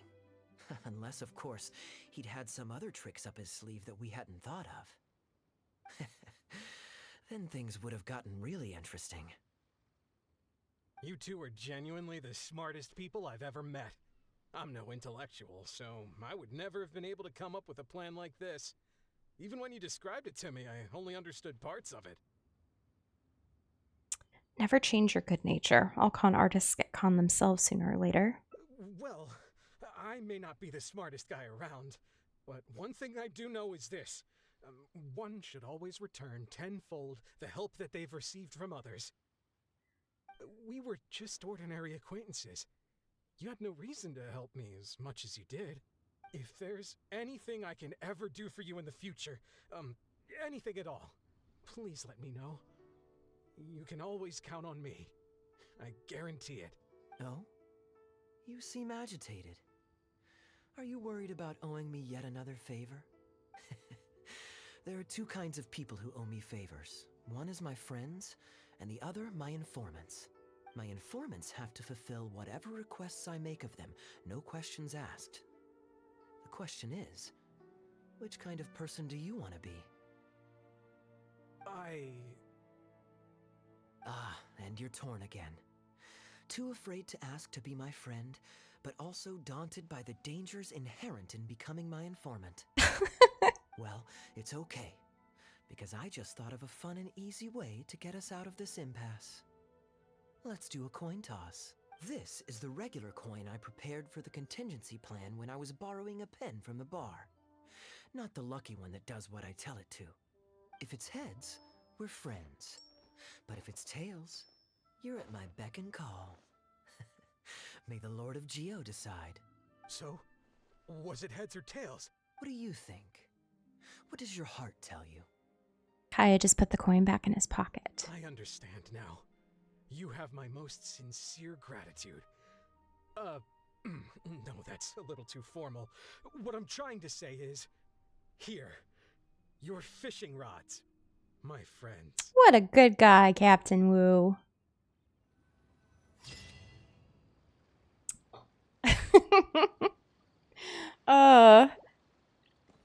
Yeah, like in terms of how they've done this particular hangout, I feel like it's far more, I don't know,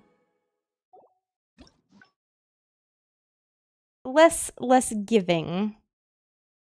Less giving. Let's see. We'll start from here. So, are we back in? Are we back in Ormos? Yeah.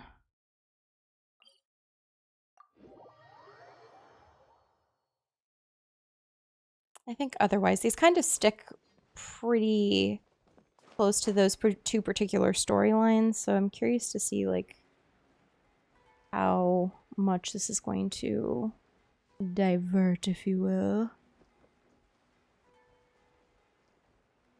I work my way through tree branches and vines, and my cat who's trying to do stuff.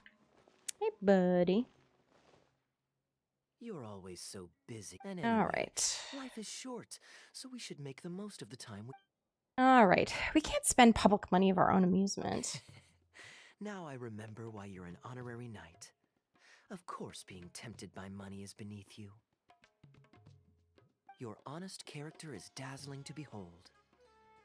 Like the sunlight reflecting off the surface of Cider Lake in the late fall, I hold my hands up. My thinking was mistaken. In that case, I guess today's end-of-trip blowout is cancelled. I shall pack my luggage and prepare to return to Mondstadt. I can join you for the journey. Oh, you'd do that for me? Well, this wasn't what I'd originally planned, but it's a very welcome development. When I was souvenir shopping, I picked out something for you too. Guess my thoughtfulness wasn't in vain. You got me a souvenir. Well, let's keep that a secret for now. Not because I want to keep you guessing. It's just that I didn't think I'd run into you here. All my gifts are back at the inn. I want you to find out for yourself when you open it. The surprise is what gift giving is all about, is it not? Fine. Then it's settled. We'll leave together shortly. Do we get to hop in a boat? Do we get to go hop in a boat? Oh, geez. Actually going straight back to Mondstadt. Interesting. Right outside the front gates. We'll go say hey.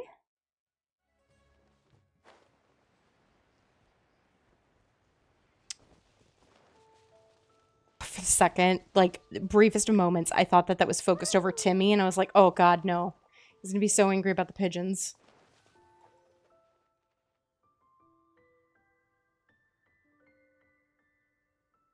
Look, Mondstadt's windmills. Ah, such a comforting sight. Now, as promised, your souvenir. Here you go. According to the merchant I bought it from, mysterious spirits called Jinn often live in lamps like this. And this lamp in particular once housed a very powerful genie. Merchants love to exaggerate to help make a sale, but it's still quite the pretty little lamp. I know you like rare I love things, lamp. so perhaps you can add this to your collection. Of course, you can also use it as an ordinary pot. Personally, I think it'd make an excellent wine vessel. Thank you. I'll use it as a decanter. You're welcome. I'm glad you like it. I'm ready to head into the city now. You're free to join me, or you can make your own schedule. I could give everyone their souvenirs first, but I'm not sure whether I'm in the mood for running around and visiting people right after the long journey. Maybe I'll take a breather first. But I know I'll only get bored sitting in my room alone. Ugh. Do you have any suggestions? Alright, fuck boy. We can chill out together so you can relax without getting bored. I can join you for the souvenir giving so you can have some company. Let's start out with this option first. I'm honored to have such a caring friend. Let's go to the plaza in front of the cathedral. We can listen to the bards playing or feed the pigeons. After so long in Sumeru, I've begun to miss that slow-paced and relaxed atmosphere. There's no rush. We can take our time and stroll on over. Beautifully wrapped gift box. According to Kaeya, it contains the exquisite lamp. It might be best to wait until you come back from vacation with Kaeya to open up its gift and it. Okay. Wait, which one is he at? Oh. Get a little high. Alright. Teleport waypoints coming in clutch. Port Ormos is always lively, even late into the night. People there go to bed much later than I imagined. Quite a stark contrast with Mondstadt. People pray and play music in the cathedral plaza during the day, but come nighttime, the streets are deserted except for the knights on patrol. Which lifestyle do you prefer? Good question. Life in Sumeru is never dull. Last time I was out drinking on the street at night, some passing mercenaries invited me to dance. Although, I did learn later that that kind of thing is highly unusual even there. They must have been in a very good mood that night. They taught me a lot of songs that they usually sing during feasts. It really was a fun night. But be that as it may, I think I'm more suited to the free and easy life in Mondstadt. Simple, honest folks like me, we don't need much to be content. Can you even hear what you're saying? Are you serious? Fair enough. Let's shelve that discussion for now. Have you ever had a chance to hear the cathedral choir before? The hymns they sing are a whole tradition in their own right. Quite different from the folk songs that the bards play. Sounds interesting. Well, let's see if we can catch them today. Sister Grace is right there, so we can ask her about the choir's schedule.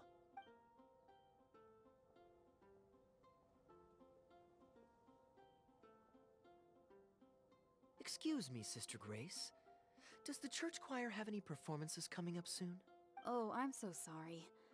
The hymn concert we previously announced has unfortunately been pushed back. Oh? What's the story there? As you probably know, Captain Kaeya, we've been trying to organize an amateur choir, in addition to the regular church choir. Ah, yes. I heard about that. I believe the plan was ultimately to have different choirs who can take turns to perform hymn concerts. Yes, exactly. Well, it turns out there are plenty of believers who are good singers and interested in joining a choir, so in theory, it should have been a simple case of getting everyone in the same room, then practice, practice, practice. But for some reason, the rehearsals are going terribly. I don't understand it. Everyone in the choir has a basic level of musical literacy, but they sound awful together. It's like everyone's trying to do their own thing. There's no group harmony. Oh, maybe I'm just not musically gifted enough to give them the guidance they need. Captain Kaeya, I know you like listening to hymns. How good is your understanding of vocal music? If it's a performance art, this man's got it. Me? Music is far from my forte. But if you need some help, then don't worry. I know an expert who's more than up to the task. Thank you so much, Captain Kaeya. Having some expert guidance will definitely be a great help. Is he sure you figured out Venti, who maybe? this expert is already. Oh, yeah. He has the best singing voice of any To the poet bar. in Mondstadt and understands poetry better than any other singer. Plus, he's exceptionally easy to find. 9 out of 10 times, he's in the tavern. Listen. He's just a regular. He's just a regular. Go find Venti. Ah, there he is. He's outside even. Good day. Drinking alone? I hope you don't mind us joining you. Hi, Venti. Hello, hello! Please, take a seat. We're all friends here. Patton, 1 moonlit alley and an apple cider.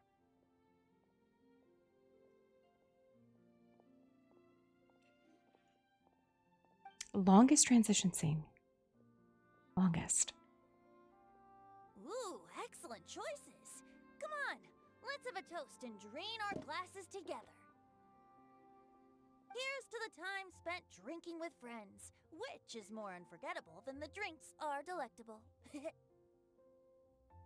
Ever the poet, Professor Venti. A beautiful toast from the bard with the most. Any new songs of yours we could listen to? There's a real dearth of quality entertainment at the moment, since the cathedral's choir performance has been delayed again. Speaking of which, I trust you've heard Sister Grace's choir perform before? Of course! Though the format is a little on the formal side, they do sing quite beautifully. Very pleasant to listen to. So you'd say you enjoy listening to hymns? Let me think. Well, however it's expressed, as long as you can hear the singer's passion and joy in their voice, I consider it a phenomenal performance. Passion and joy, huh? An intriguing perspective. By this logic, I suppose Lord Barbados would also enjoy the choir's performances. Oh? And why is that? Think about it. It's only because of his patient guidance and protection that the people of Mondstadt can now sing such beautiful hymns in the cathedral. It must be quite satisfying for him to hear a joyful people lift up their voices in song. Yes, well, that's a beautiful image filled with hope. But actually, maybe Barbados himself doesn't give it so much thought. In principle, the hymns of the cathedral are dedicated to a god. But in reality, the audience are all ordinary people with very worldly concerns. So what really matters is that the people enjoy what they're listening to.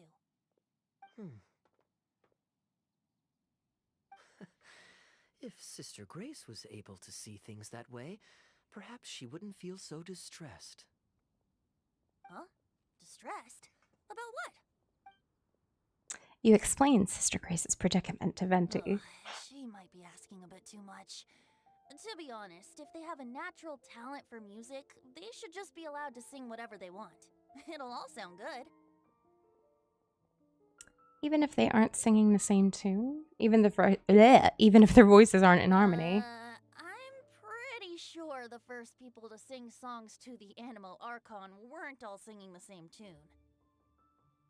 Besides, he is the god of freedom. Surely he'd prefer to hear Mondstadters sing their hearts out however comes naturally to them. I have a feeling that if the Lord himself heard this, it might not go over so well. Well, to each their own, I say. But Sister Grace seems quite bothered by the whole thing.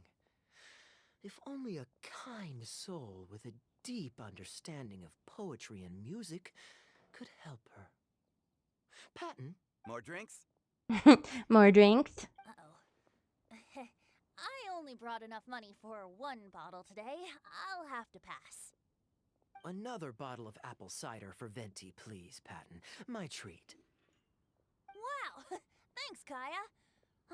You were one of the finest students ever to emerge from my fast-track love poetry class. I always did admire your enthusiasm and kindness.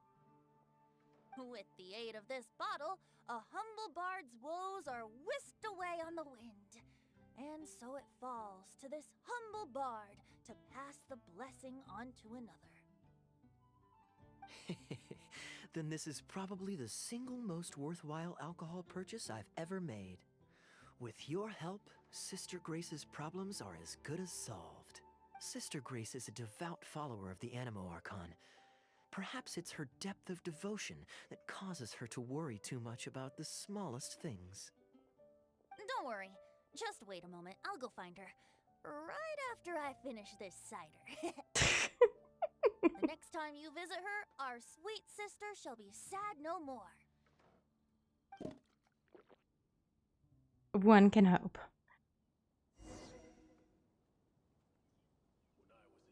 Let's see. Wait till the following day. Kaeya is a wily character, but free wine is always the most delicious. You can always refuse. It's fine.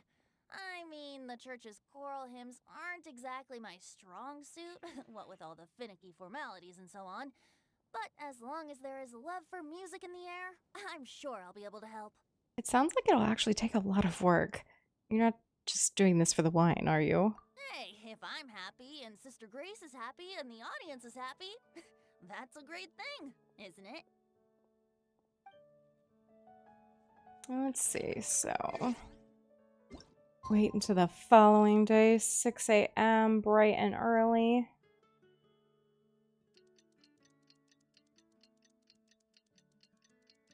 Alright.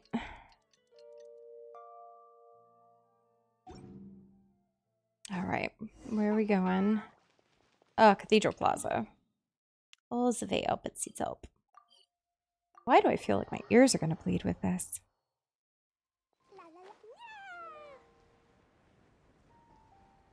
Alright, let's see what you got, kid. Hello, Sister Grace. How are the rehearsals going?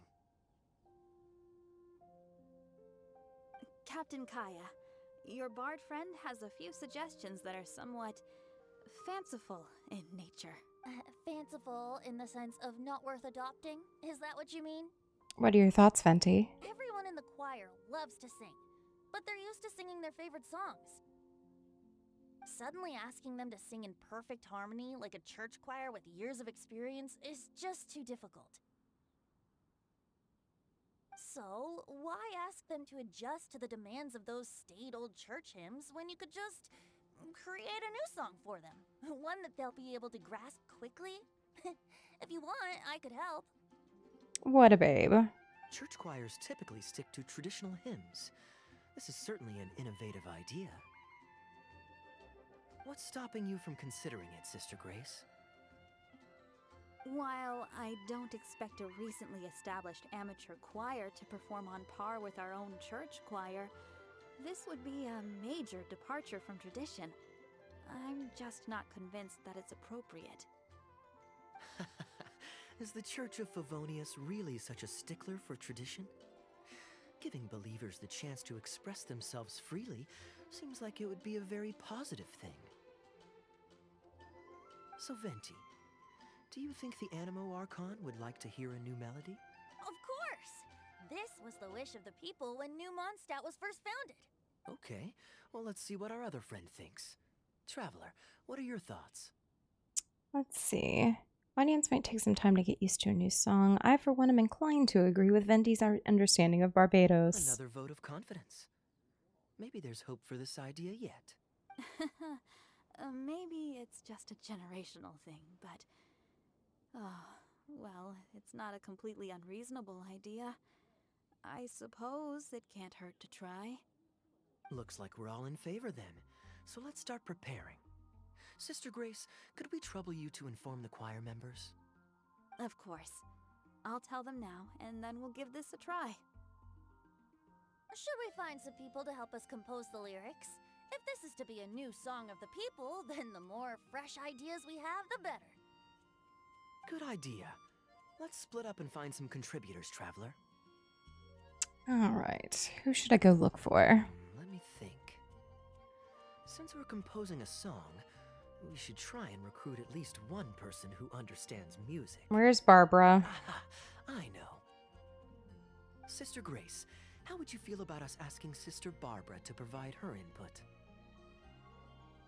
Given that the idea is to write a song dedicated to Lord Barbados, I'm sure Sister Barbara would be very willing. Perfect. Traveler, why don't you head into the cathedral and invite Sister Barbara to join us? I'll look for another friend who's interested in helping us. Time to go grab Barb. The sweet little Barbara. So I really appreciate the fact that, like, when some of these hangouts occur, you get a lot more interaction with local characters. Let the wind lead. Traveler, it's been a long time since I last saw you in the cathedral. Barbara, just the person I was looking for. Fortunately, I have some time to spare at the moment. What is it? You fill Barbara in. Oh, I see. What an interesting idea. The hymns we know today have been passed down to us through the ages. Very few people would ever think to create a new one. But as long as we put our hearts into it and write with reverence and devotion, perhaps our new song can become part of the tradition that is passed on and bring joy to future generations. What a hopeful little bean. I never imagined that the bard would come up with such an amazing suggestion. I'd really love to be a part of this. Aw. We're having a discussion in the plaza now. Would you like to join? Do you have time to join a lyric writing session? Sure.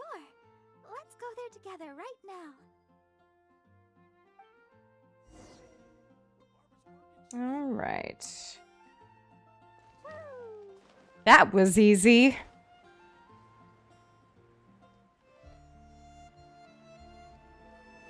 Lovely, lovely. Oh god, Diona's even here. Ah, you're here. You took your sweet time. Hi, Diona. So Kaeya's helper's Diona, huh? I've seen Kaeya play Genius Invocation TCG, making up a bunch of baloney to distract his opponents. He's a trickster, plain and simple. So now, I gotta check with you guys to see if what he's saying is true. Can we really write about anything we want in this song? Even the evils of Mondstadt's wine industry? Is the choir really gonna perform it publicly? So everyone on the streets will hear it? Do you think she can really write about that? Let's hope Luke won't mind. I don't think anything's off limits. I thought it was a fun idea anyway. Then I want to write this. All booze hounds will be punished harshly by Lord Barbados. Oh, Jesus.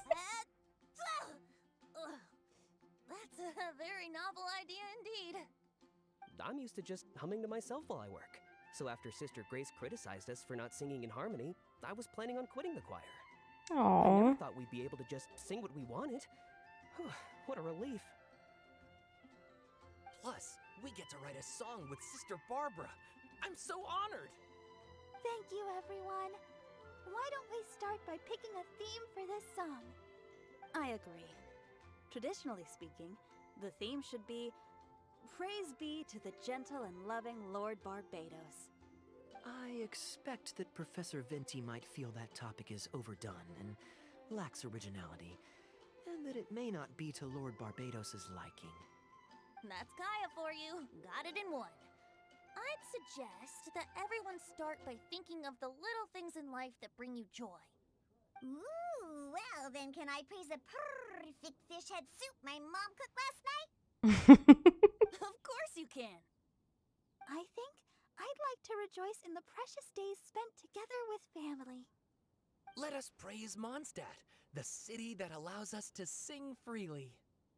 See? Already we have lots of wonderful ideas. Let's write them down, and then Kaeya can... Kaeya?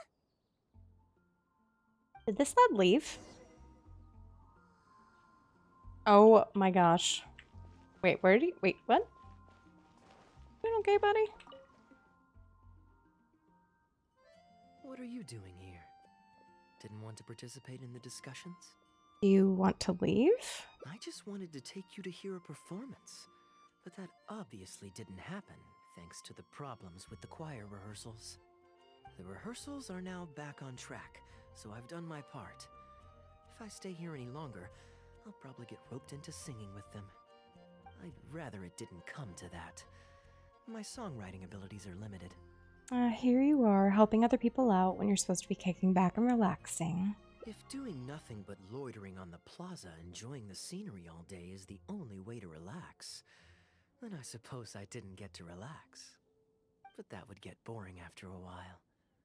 To me, it's more fun to wander around, see what's happening, and insert myself into interesting situations.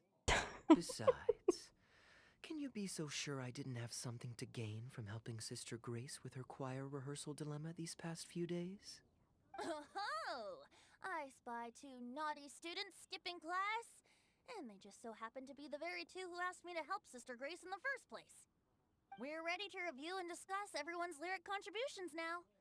Hey, why is it that you look like you're trying to run away? I still recall the teachings of Professor Venti. The Animo Archon cares not about how moving the people's songs of praise are, but rather whether or not the song comes from the heart. With so many true believers gathered together earnestly writing a song for him, I'm sure the Animo Archon is watching on and feels very satisfied. That's what a song of worship is all about. So, mission accomplished. And that's the reason you've decided to leave? Slipping away before the final verse is sung, before the poet has uttered the last line, before everything has concluded. I don't know. Something about it just resonates with me.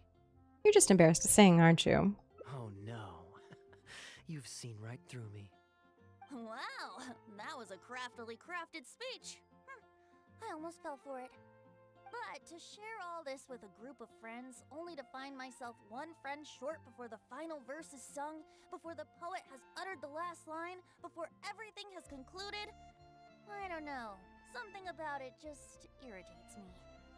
If you don't want to write a poem, then let me gift you one. Abandoned to whatever fortune the cruel waters bring, bereft of control, directionless I swing. The swift currents surge, and onward I urge, through the snow and frost that fall and winter bring. Majestic waves cresting, surf roaring its tail, none but the ocean to hear as I sing. The stars in my eyes as I chart toward the horizon, that into one day from the endless dome of night I shall spring. The lad's got it. Chaser of freedom, the Animo Archon will bless you.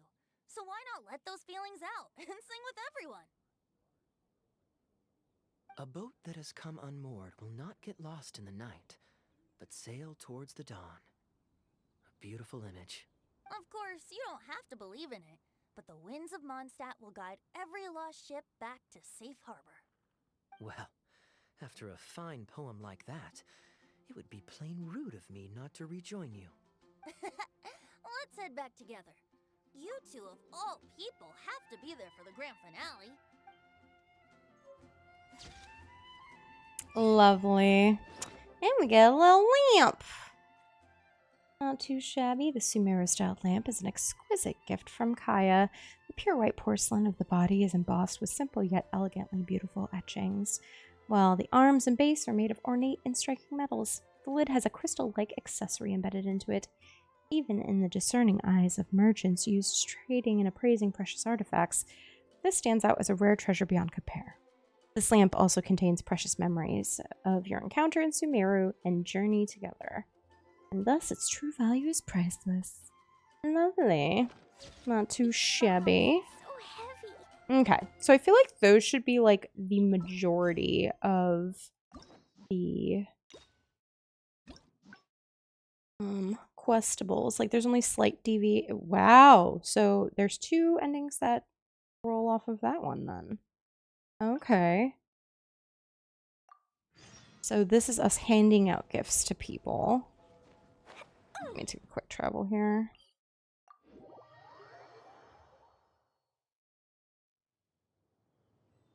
Maybe this will be a bit more in depth. Again, like, I'm kind of disappointed. There's really no, like, this hangout gave really no insight thus far to Kaeya's background. Which is kind of a bummer, I'm not gonna lie. Now, according to the merchants loved. I know you like rare things. Okay. So perhaps you're welcome. I'm ready to head in. I could give everyone. Maybe I'll take a breather first. Alright. But I know I'll only get bored sitting in my. Let's, I can join you for the souvenir giving, so you have some company. Yes, I suppose. Okay, souvenir run it is. They're mostly people you know, so it'll be a chance for you to say hi to some people you haven't seen in a while. Let's start by going to the Knights of Favonius headquarters. Jean and Lisa will definitely be there, and with any luck, we might run into a few others too. Alright, let's see what we got. So, Knights of Favonius headquarters.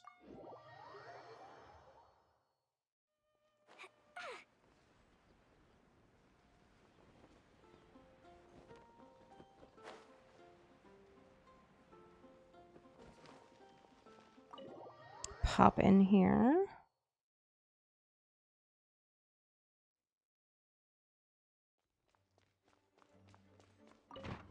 Oh, hello, friends.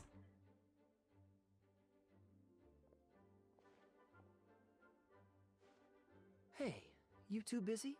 Long time no see, everyone. You must have had a tough journey, Kaeya. Oh, it's been a while, cutie. Yes, welcome back, Kaeya.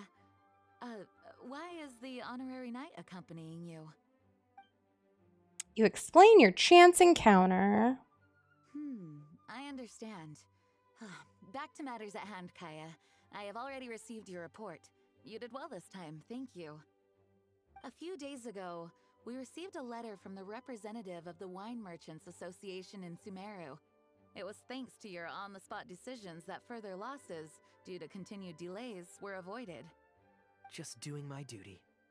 Anything to reduce the acting Grandmaster's workload. Oh, I nearly forgot. I have some unused travel funds. I'll return the surplus now. He's talking like he wasn't planning on spending it. Given the suddenness of the situation and the difficulty in resolving it, I authorized a greater than normal disbursement in case of unforeseen circumstances. But I didn't think there would be this much left over. Thank you, Kaeya. Just doing the right thing. Mm-hmm. But I'm not actually here for a post-trip debrief. I brought some souvenirs back for everyone. Souvenirs from Sumeru? Oh, that's pretty. Here, the letter opener is for Jean. The jeweled brooch is for Lisa. And the items in the box are for everyone else. The artistry of this is exquisite. Look at the ornamentation on the sheath. This must be one of those crafts unique to Sumeru. It's my first time seeing one in person. Thank you, Kaeya. I love the color of the gem in this brooch, and the setting is so elegant. You have excellent taste, Kaeya. It wasn't too bad. I didn't spend too much. He says that. Might I intrude a moment? Is that Mika? Albedo, is that Oh, you? it's Albedo. Come in. I finished the latest quarterly expenses report for the workshop. It's ready for your review.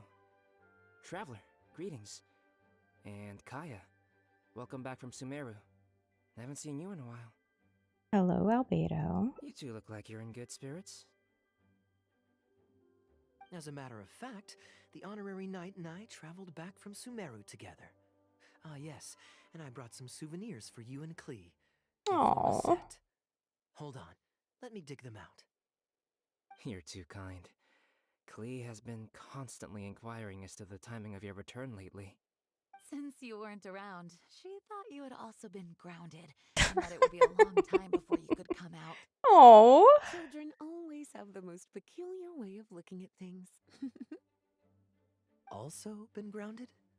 Sounds like things haven't been too dull for you all in my absence.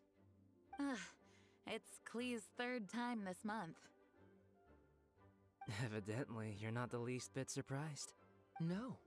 On the contrary, what would be a surprise is if Klee ever managed to stay out of trouble for a substantial length of time. Anyway, since my souvenir is part of a set with Klee's, there's no rush to give it to me. When Klee's next, released, I'll bring her to see you sometime. We'll collect our souvenirs together. Can't you let her out now? Sure, makes sense. Leave the surprise for the person who'll enjoy it the most. I'll leave these documents here. I'll take my leave now, everyone. Kaeya, I've approved your vacation request. Use this time to relax and unwind. Don't worry about the report and other work. I'll take care of it. You too, Honorary Knight. There isn't any work the Knights of Favonius require your assistance with at this time, so please take it easy. Oh, jeez. Thank you. Then we'll be going now. Enjoy your vacation. But don't forget to return the Fox and the Dandelion Sea series before it's due. Don't worry, I'm nearly done with those. I'll be able to return them in a few days.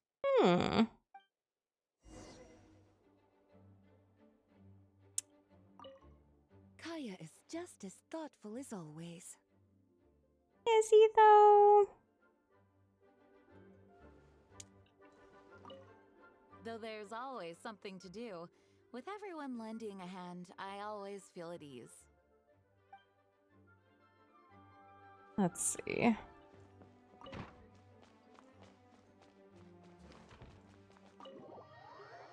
Bump on out of here.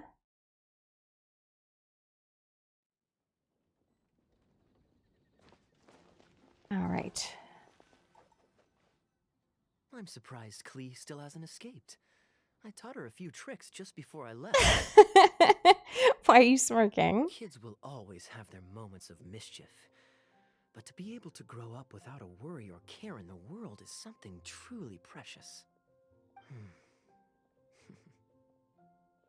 Well, now that all the gifts for the Knights of Favonius are with Jean, next up is...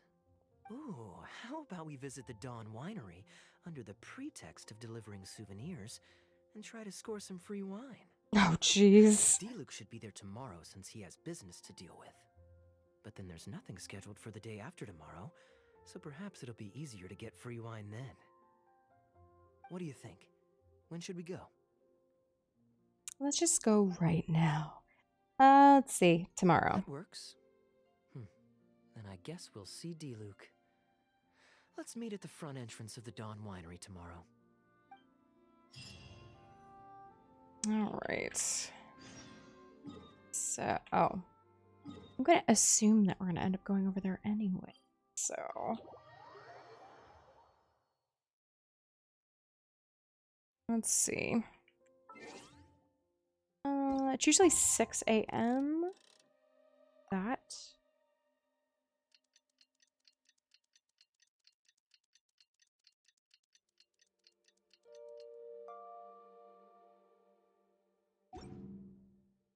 Klee was a brave girl today.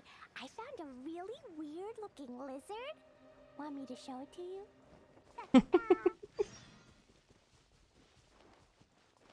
You don't got time for trouble, Leanne. We have wine to go steal.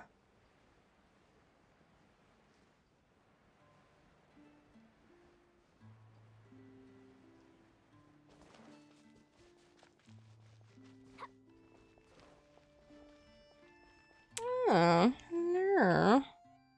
You made it. Come on, let's go inside. Brace yourself for some sour grapes. Oh, no.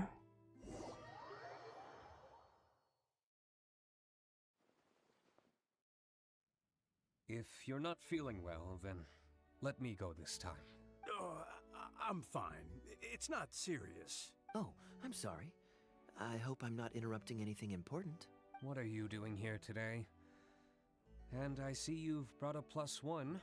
I'm just here to soften the blow. Oh, it's nothing particularly pressing. It's just that we recently returned from Sumeru, and given how long it's been since we last visited the winery, we thought we'd drop by and say hello. Is that it? Make yourselves comfortable then. Oh, do you really mean that? Because my definition of comfortable happens to involve prodigious amounts of your finest wines. Speaking of which, I'm curious where you store the wine these days. Is it the same place as it always used to be? Sounds like you're in a hurry to reach your goal. Been plotting this raid for a long time? Plotting a raid? Why, you misunderstand me. The truth is, a rumor happened to reach my ears recently. My informants tell me that last month, the Dawn Winery spent a large sum of mora on 2 bottles of limited edition Northland Valberry liquor. However, it turns out that they were likely just cheap knockoffs masquerading as the real thing. Of course, a teetotaler like yourself would struggle to tell the difference. So why not get a connoisseur to help you appraise the quality? Oh, wait. But the sterling reputation of Dawn Winery is at stake. Why, if you really purchased bootleg liquor, that would be scandalous. Better to have unknown and insignificant alcohol aficionados do the taste test for you, to prevent word getting out. Oh, jeez. Quite the story. You used that one last year. Got anything else? What? Really? I totally forgot. In that case, how about the principle of reciprocity? Here, this is for you. I bought it for you in Sumeru, and it cost a veritable mountain of mora.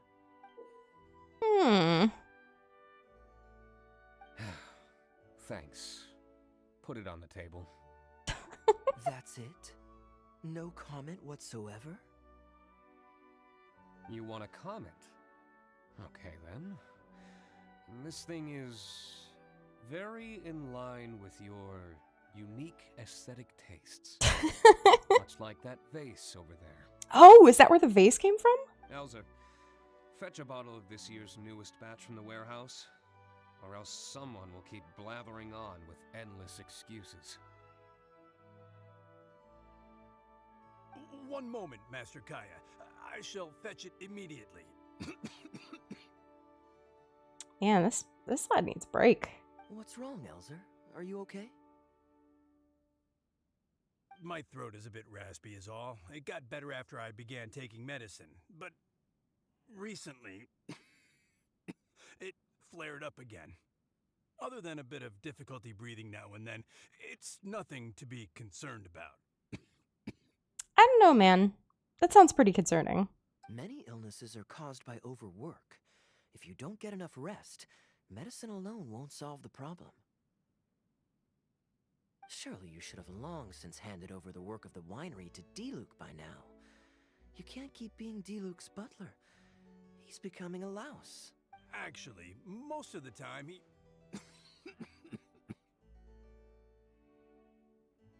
Take some time off, Elzer. Don't put it off any longer. I'll handle the guild matters. It's important to take care of your health. You have to take it seriously. And, cavalry captain, you would do well to remember that brevity is the soul of wit. Master Diluc, Master Kaeya, thank you both. Then I'll take my leave and rest for a few days. Enjoy your vacation.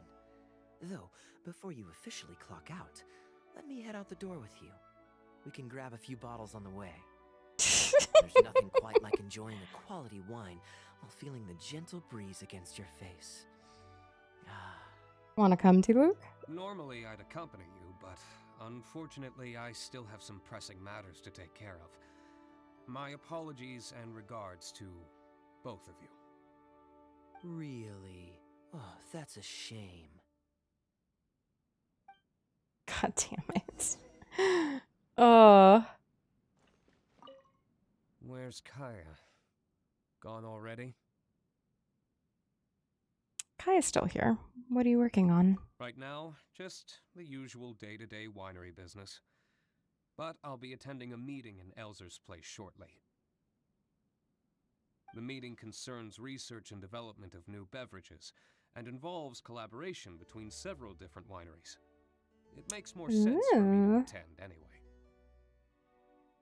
Kaeya can answer any questions you might have while I'm not here. He's quite familiar with the winery. Alright.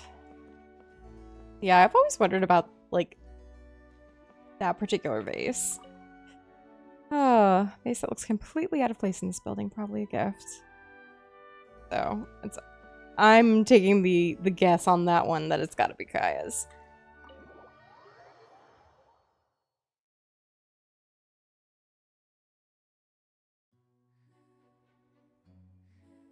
Let's see. They're just hanging out here. I asked Connor to select a bottle of our best. He'll bring it by shortly. You asked Connor? He hasn't seen you in a while. He's just happy to be able to do this for you. Considerate as ever. Ah, Elzer, I also brought you a gift. Here, this belt buckle's for you. Belt buckle? Such artistry. Thank you very much indeed. I'll put it on as soon as I get home. Glad you like it. Go on, enjoy your time off. And don't forget to see a doctor. Very well, Master Kaeya. I'll be taking my leave now.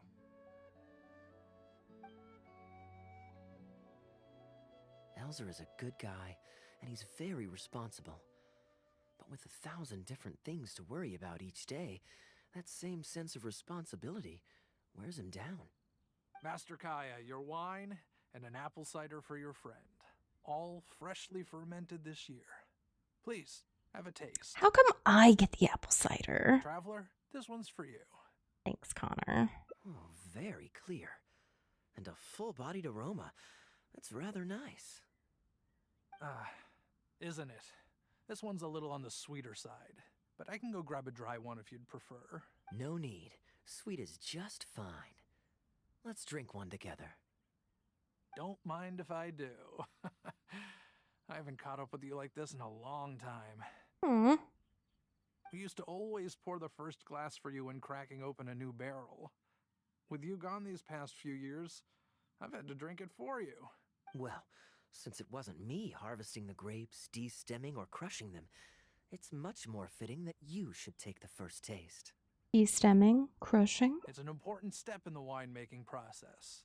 After harvesting the grapes, the stems have to be removed prior to fermentation, or they'll affect the quality. If you'd like, Traveler, you can help us harvest some grapes. Winemaking can be quite a lot of fun.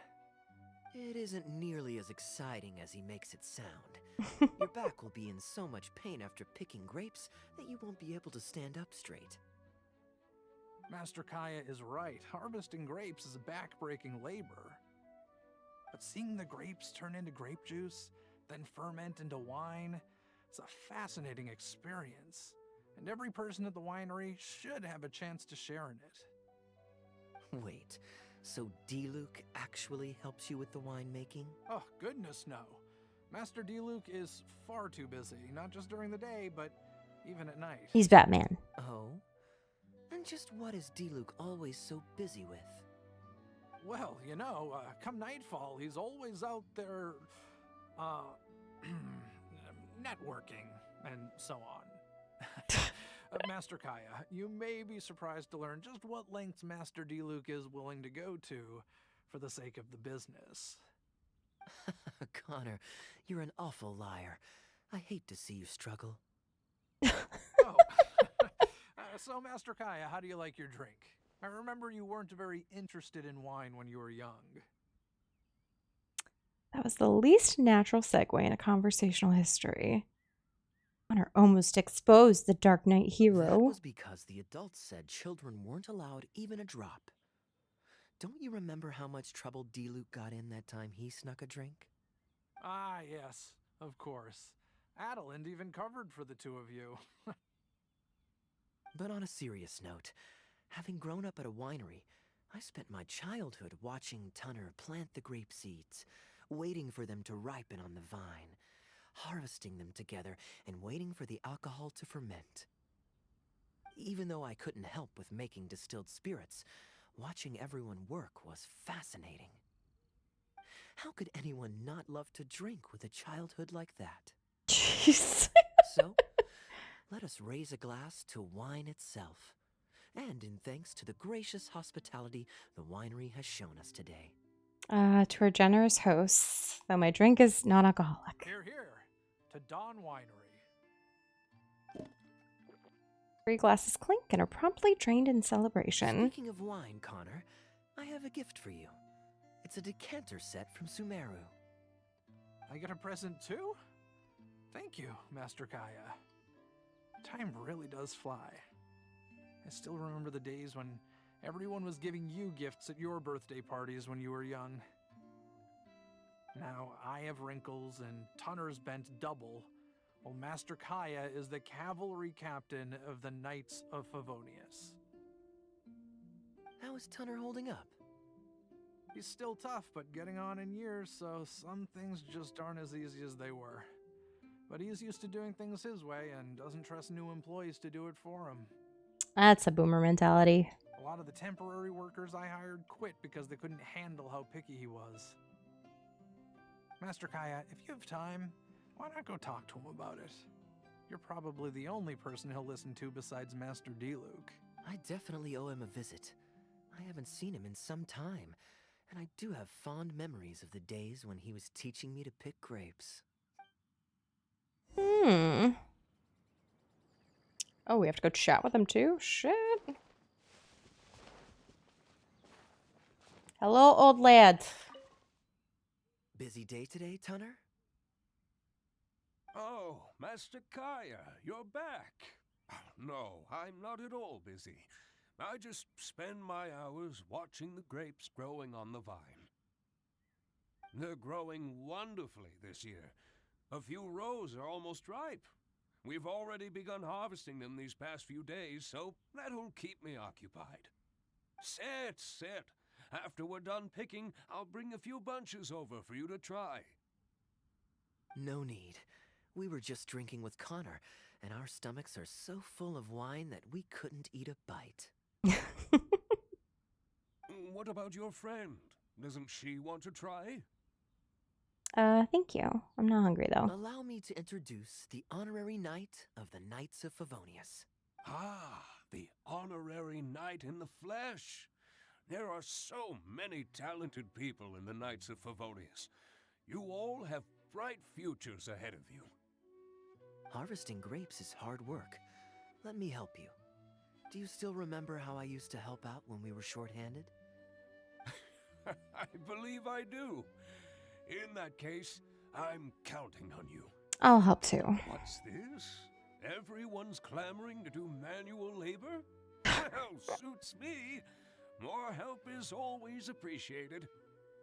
Come with me, young lass. I'll tell you which grapes are ripe enough, and you can pick them. Oh. Alright, grab the first one. And the second one. And then You Turner. have nimble hands, lassie. Master Kaeya wasn't nearly so careful when he was young. He mangled so many his first time. What a waste. Fortunately, the young master has a good head on his shoulders. Didn't take long for him to get up to speed. And now he's turned into such an outstanding young man. Polite and kind. If I had a son as exceptional as Kaeya, oh, I would be the happiest man in Mondstadt. Okay, so this is more of like the content that I was looking for with There's a this. few more rows of grapes up ahead. Let's finish picking them together. Careful not to damage the grapes when you pinch the stem. Let's see. Is it any... Oh, is it just over here? Does it pop up when... Winery rules state that whoever picks the most grapes without damaging them gets to drink the first glass from the new batch.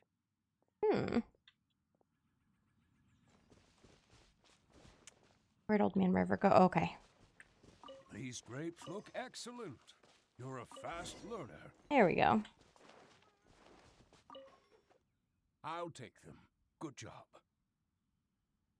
Master Kaeya left the winery and moved to Mondstadt. Just like my own son, Guy. He left home to join the Knights of Favonius, too. I don't know him like Miss Adeline or Master Diluc do, but I know that no matter how old your child gets, they always need a home they can come back to. And without family by your side, you at least need the companionship of friends. I've been working here for decades and watched him grow up with my own two eyes. Sometimes I get the sense that there is something bothering him. Something deep-rooted. But he guards his secrets closely. Or perhaps he just doesn't want to involve us. After all, I doubt that we could help him. I can see that you have a good relationship with Master Kaeya. Please look after him. He's very dear to us. I'll take good care of it. I think Kai is much stronger than you might imagine. That he is, yes. I do still think of him as a child. It takes time for an old man's mind to adjust. Kai is an important friend to me. Wonderful, wonderful. Knowing that he has a friend like you, we here at the winery can be happy for him. You're looking very happy, Tunner. Was the traveler telling you some jokes? No jokes. I've received a letter from my son, Guy.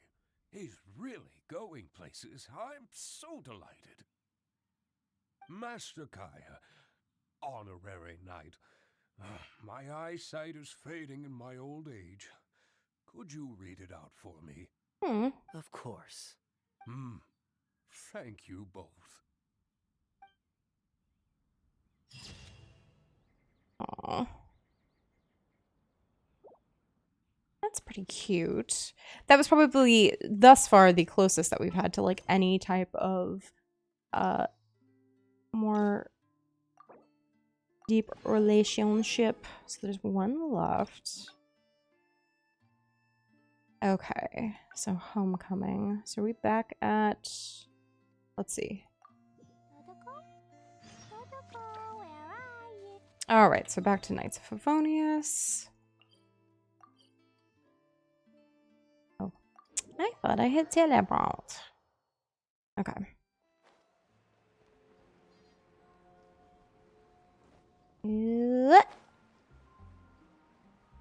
See what he got. I'm surprised Klee still hasn't escaped. Kids will all... All right. Well, now that all the gifts for the... Ooh, how about we visit... Diluc should be there tomorrow since he has business. So I was wondering if There's nothing scheduled for... What do you think? When should we go? I was wondering if there was a difference with the day after tomorrow. Day after tomorrow. Great. Then it's settled. Let's meet the day after tomorrow at the front entrance of the Dawn Winery.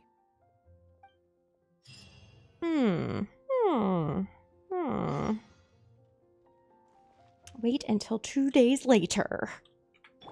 Oops. Oops. All right, so one day. new day.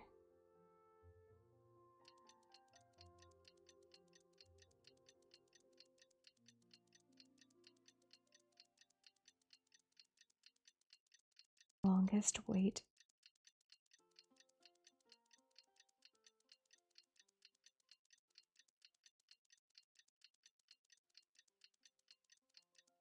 Oh my gosh, this is an incredibly long wait. Okay, so now we can go to the Dawn Winery. Hop on over there. I wonder if it's not the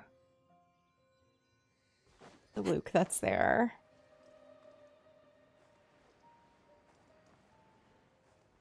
Would be curious to see. I mean, we are gonna see, but I'm curious if it's just not the Luke that's there.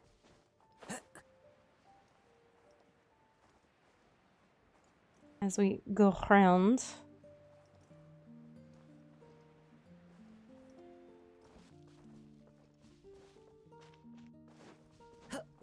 Hop up in that.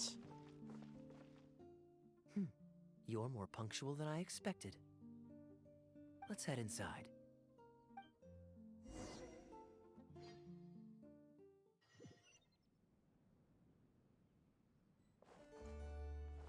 Oh.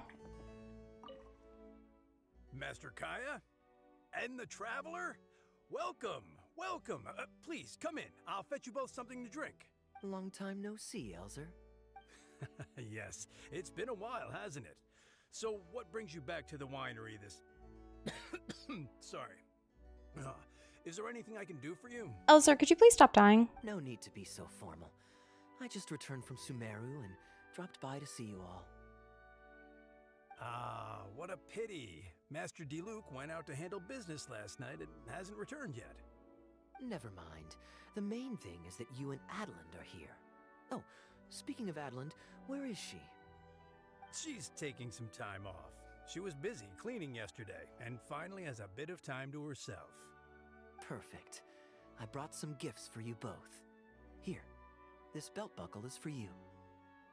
My goodness, it's exquisite. Thank you, Master Kaeya. I'll treasure it. Would you like anything to drink? We recently finished making a new batch of dandelion wine. Well, what perfect timing. I was just wondering how this year's batch was coming along. Let me fetch a barrel and have someone deliver it to the Knights of Favonius headquarters for you. Oh, I won't be needing an entire barrel. A couple of bottles will be more than sufficient. Oh, Master Diluc might grumble, but he doesn't mean it. Anyway, let me fix you both a drink. Much obliged. Then I'll have a glass of dandelion wine and a glass of cider lake for her, if you please. Let's see. Cider lake. Am I drinking lake water? The name is not that literal. It is a drink with virtually no alcoholic content, as Master Kaeya will be aware. I'll prepare them now. Please, wait a moment. Of course, my drink is not alcoholic. I don't know what I was expecting. Never mind. I'm used to it already. Strictly speaking, that's not entirely true. Cider Lake does have a tiny amount of alcohol in it. Please, enjoy. Try the cider lake. Quite sweet. Very tasty. Pleased you liked it. Looks like my bartending skills haven't faded with age. How have you been recently? Is the winery's business doing well? To tell you the truth, we've had our work cut out for us recently trying to fulfill some major orders. Things have only just started to quiet down over the last couple of days. So, you've had no time off lately? Master Diluc was concerned about the same thing. But with him being out on business for a few days, who would take care of business and the guests if I were to take time off? Maybe some other time. At least take half a day to see a doctor and make sure you're okay. If your condition worsens, Diluc will never forgive himself. You make a fair point. If you're worried about having someone to handle the winery, why not leave it to me? I'm familiar enough with your responsibilities to cover for you for a while. Master Kaeya, please, come back to the winery more often. We all miss you very much. All right. No need for that kind of talk. Come on, I'll see you out.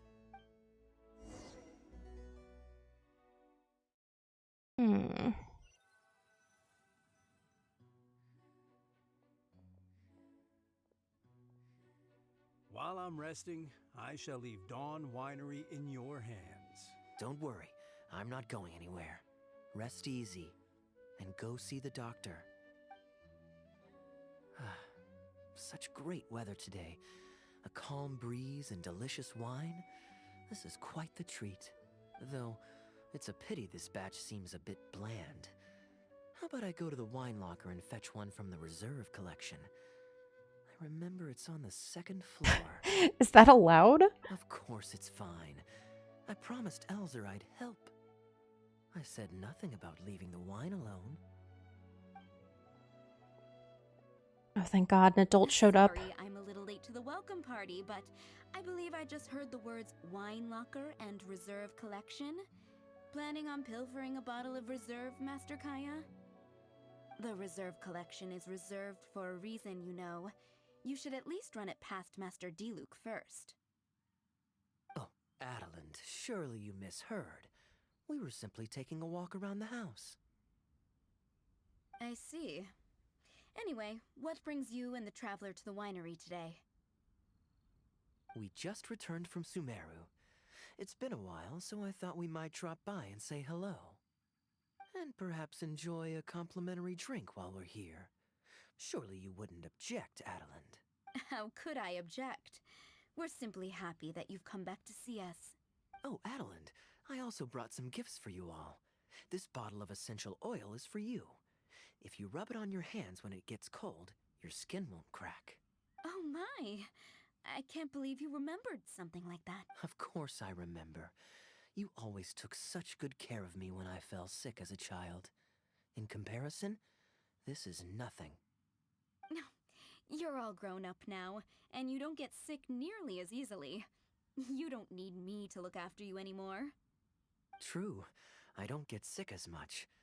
But speaking of being looked after, when I was in Sumeru, I did find myself and my stomach missing your cooking so terribly. Are you hungry? Would you like to eat something? You too, traveler. Please tell me if there's anything you'd like to eat. Well, now that you mention it, I do actually feel a bit peckish. Steak? Oh, yes. A nice steak would really hit the spot. Fragrant cedarwood grilled, medium, stewed vegetables on the side? God, that sounds glorious. Yes, just like you always used to make. Thank you kindly, Adeland. My pleasure. Traveler, I'm sorry I'm not familiar with your preferences. Would you like to come with me and select a few dishes? Alright, let's go. We are going. Wait, are we not going back inside? Oh, she's cooking outside. Grilling the steak over fragrant cedarwood infuses it with more flavor than pan-frying it. It's a favorite of Master Kaeya's. Since using an open flame to grill indoors is somewhat inconvenient, we usually set up a grill outdoors. It's perfect for grilling meat, but you can also use it to make stews. I can offer you a satisfying salad, cold cut platter, and anything stewed. What would you prefer, traveler? I would like sticky honey roast. Okay, right away. Is that thing is legit. Easily gets a fire warning Master roast Kaeya royal really likes veggies. stewed vegetables, but it takes the most time. So I'll start making that first, and then prepare your meal once that's underway. You seem to know Kaeya's preferences inside out. Of course! I looked after him and Master Diluc when they were growing up. I changed his diapers.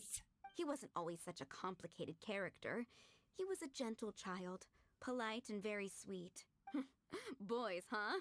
The gentle ones grow up to be wild, and the rambunctious ones become quiet and reserved. At least that's my experience. If there's anything you don't understand about Master Kaeya and his antics, please feel free to talk to me about it. Oh, I have a list of questions, ma'am. His temperament has changed quite a lot over the years. but he still has a lot of the endearing qualities I remember. I can't always tell if he's being truthful. Kaeya is much savvier and more mature than he used to be. Goodness knows he could be tricky to deal with. But let me share a few little tips. When he answers your question with a question, stop and think carefully about what he wants you to believe. And don't be led on by him. As for not knowing what he's up to, that's because he loves making up a good cover story. But don't let him get to you too much. You can take it from me. You were drinking a cider lake just now, right? That's right. Do you know why it's called that? The name was coined by none other than Master Crepus when he mixed the drink for Master Kaeya himself. Oh, they were adorable when they were young. One time, the winery was hosting a banquet, and Master Crepus strictly forbade Master Diluc from drinking. Master Diluc wasn't happy about that, and he convinced Master Kaeya to team up with him and sneak into the wine cellar to steal some dandelion wine. And how did I find this out? Because when Master Kaeya attempted to distract me, I could clearly see Diluc hiding around the corner of the corridor, gesturing to Master Kaeya to direct him through the whole thing. The Captain Kaeya of today never bats an eye when he lies, but he wasn't like that at all when he was young. Ah, goodness, how did I get into this? Anyway, they were discovered by Master Crepus in the end, and he was furious. He punished Master Kaeya by making him write lines, and Master Diluc was forced to clean the wine barrels in the cellar. The wine cellar had over a dozen large wine barrels to scrub, and Master Diluc was just a child. There was no way he could finish it all by himself. Master Crepus really meant to teach him a lesson. I'd originally planned to secretly finish off the work for him, but when I peeked inside the cellar, I found that Master Kaeya was already there. He and I finished scrubbing the remaining barrels. When Master Crepus saw that the bruises on Master Kaeya's hands were even darker than those on Master Diluc's hands, he instantly understood the situation. Master Crepus wasn't stern by nature, so to comfort Master Kaeya, he mixed him a drink and added a few drops of alcohol just so he could have a little taste. So you see, Kaeya was a gentle child, and never one to boast about the things he did for other people. Sometimes he'd even deny it if asked. His friends have a special place in his heart, even if he keeps this to himself. Kaeya's quite a smooth talker these days, but I can tell that his habit of quietly helping others hasn't changed. I understand what you mean. Ah, good. Okay, the stew is nearly ready, but the meat and the other dishes will need a moment. Please wait at the table. I'll be over shortly. Adeline does good stuff. She good stuff.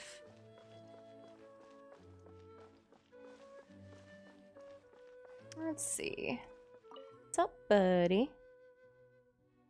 Drinking fine wine, eating Adeline's steak? Ah, now this is what I call a vacation.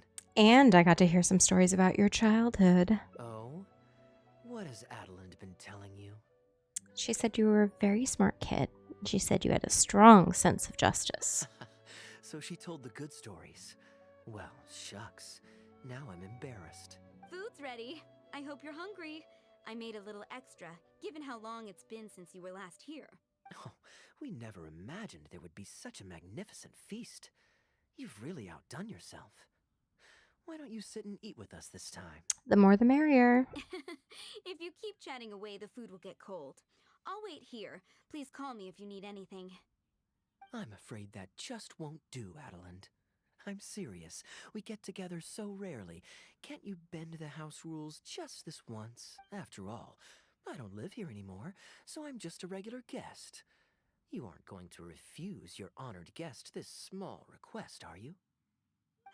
Since it's you, Master Kaeya, I see no choice but to honor your request. I know that us sharing a meal is a sign of our close relationship, but this is technically against the rules for a maid, so please forgive me for rebuffing you at first. I didn't mean to sound rude. It's all Kaeya's fault. Traveler, given how petty Master Kaeya can be, it must be hard for him to make friends. Does he have any friends in the Knights of Favonius? Yes, me. Everyone is Kaeya's friend. See? I do have a way with people. And now I have her here to back me up. You enjoy a home-cooked meal with Kaeya and Adeline. Hello, everyone. Pardon me, but is this Dawn Winery? Hey, it's your bud. I'm Guangzhe, a guard with the Secure Transport Agency under the Leo Communications Office. Here's my card. Here's my card. No wonder Elzer felt so strongly about staying. He certainly wasn't kidding about how busy it is. Mr. Guangzhe, a pleasure to make your acquaintance. The pleasure is all mine. The Secure Transport Agency has worked with your fine establishment in the past, though we have only corresponded through letters. I always found it a great pity that I, the overseer of our cooperation, have never had the occasion to visit in person. Why don't we go inside to discuss the details? No doubt the conversation will flow better with some of our wines to taste. Adeline, we'll continue our discussion later. Could you fetch some apple cider for the three of us? Certainly, Master Kaeya. Please wait a moment. Oh my. This, I was not expecting this. Ah, to the business corner. And how might I address you, sir, as well as your... Just Kaeya is fine. I'm standing in today for Elzer, who usually manages the winery's business. And this is my good friend. Hi, I'm Mariska. A pleasure to meet you as well. I'm not just here today to pay a visit. I actually have an invitation for Master D-Luke to cut the ribbon at a ceremony to celebrate our agency's business. Our collaboration with Dawn Winery last year was quite successful, and I was curious about your product shipment plans for the next quarter. If it's no trouble, please, also mention to Master D-Luke that our agency has expanded this year, so if the winery has any additional needs, please consider us. Master Kaeya, the apple cider you requested. Master? Wait.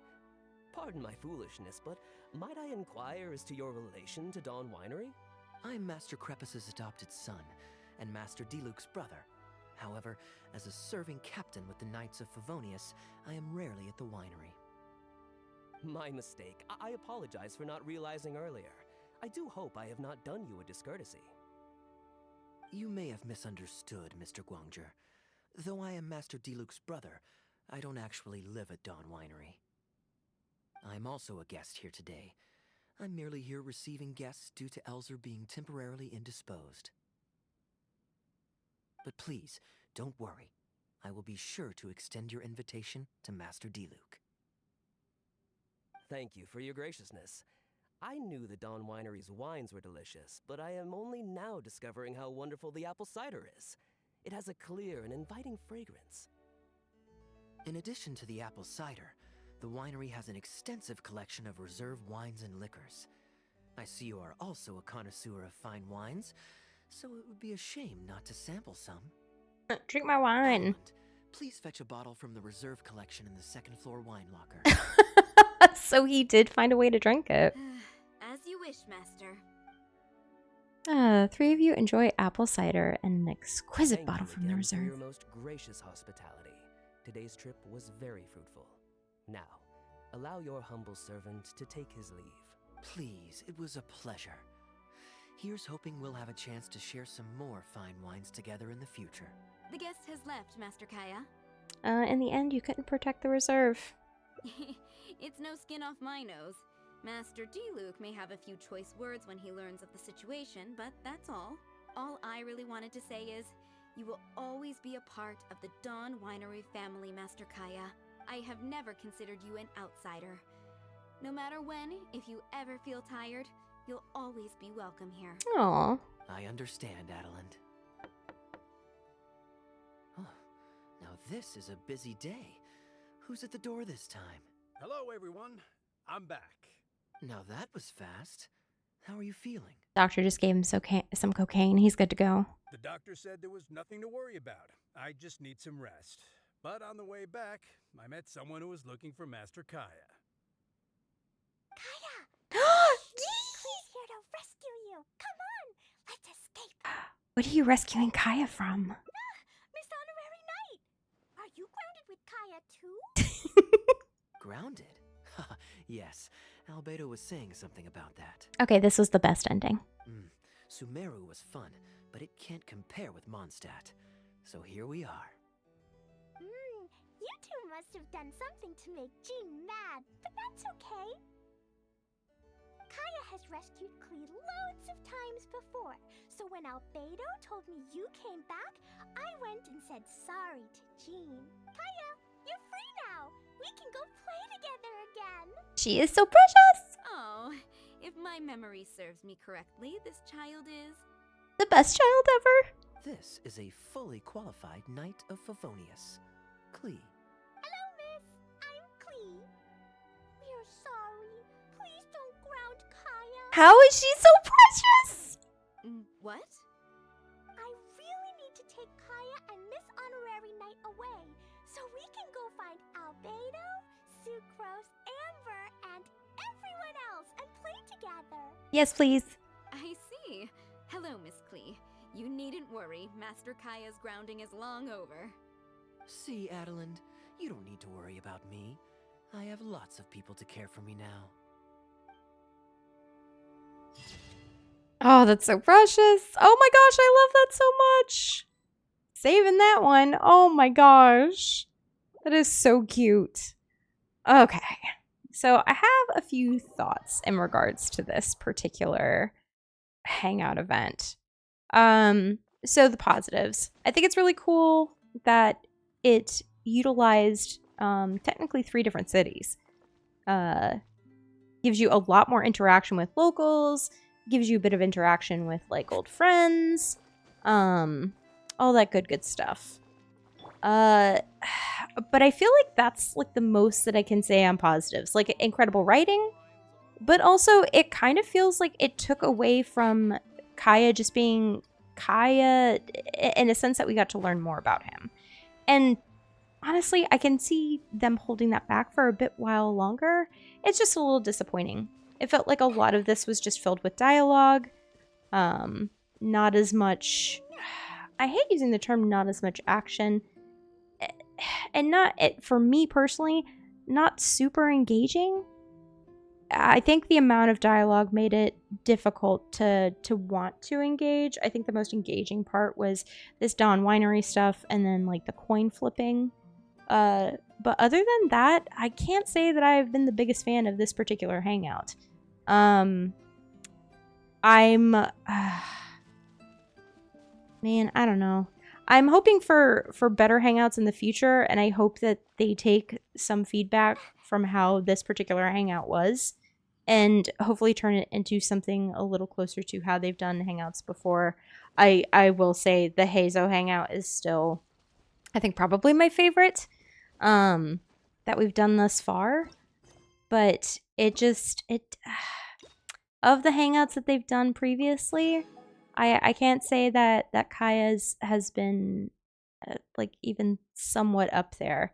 I feel like even doing Ningguang's was much more engaging than that. Even Benny's. Like Benny's was adorable. I still have several others to do, but in terms of how I have it ranked, I would probably put Kaeya's at the bottom. Only saving grace on my part is probably the fact that Klee showed up at the end, and it was absolutely adorable. I loved it. But I will say this, of the Hangouts that we've received so far, this is probably like the least engaging that I have participated in. But yeah, I hope you guys enjoyed this. I hope you enjoyed me playing this so you don't have to. And I hope you have a great rest of your day. Thanks, guys. I'll see you next time.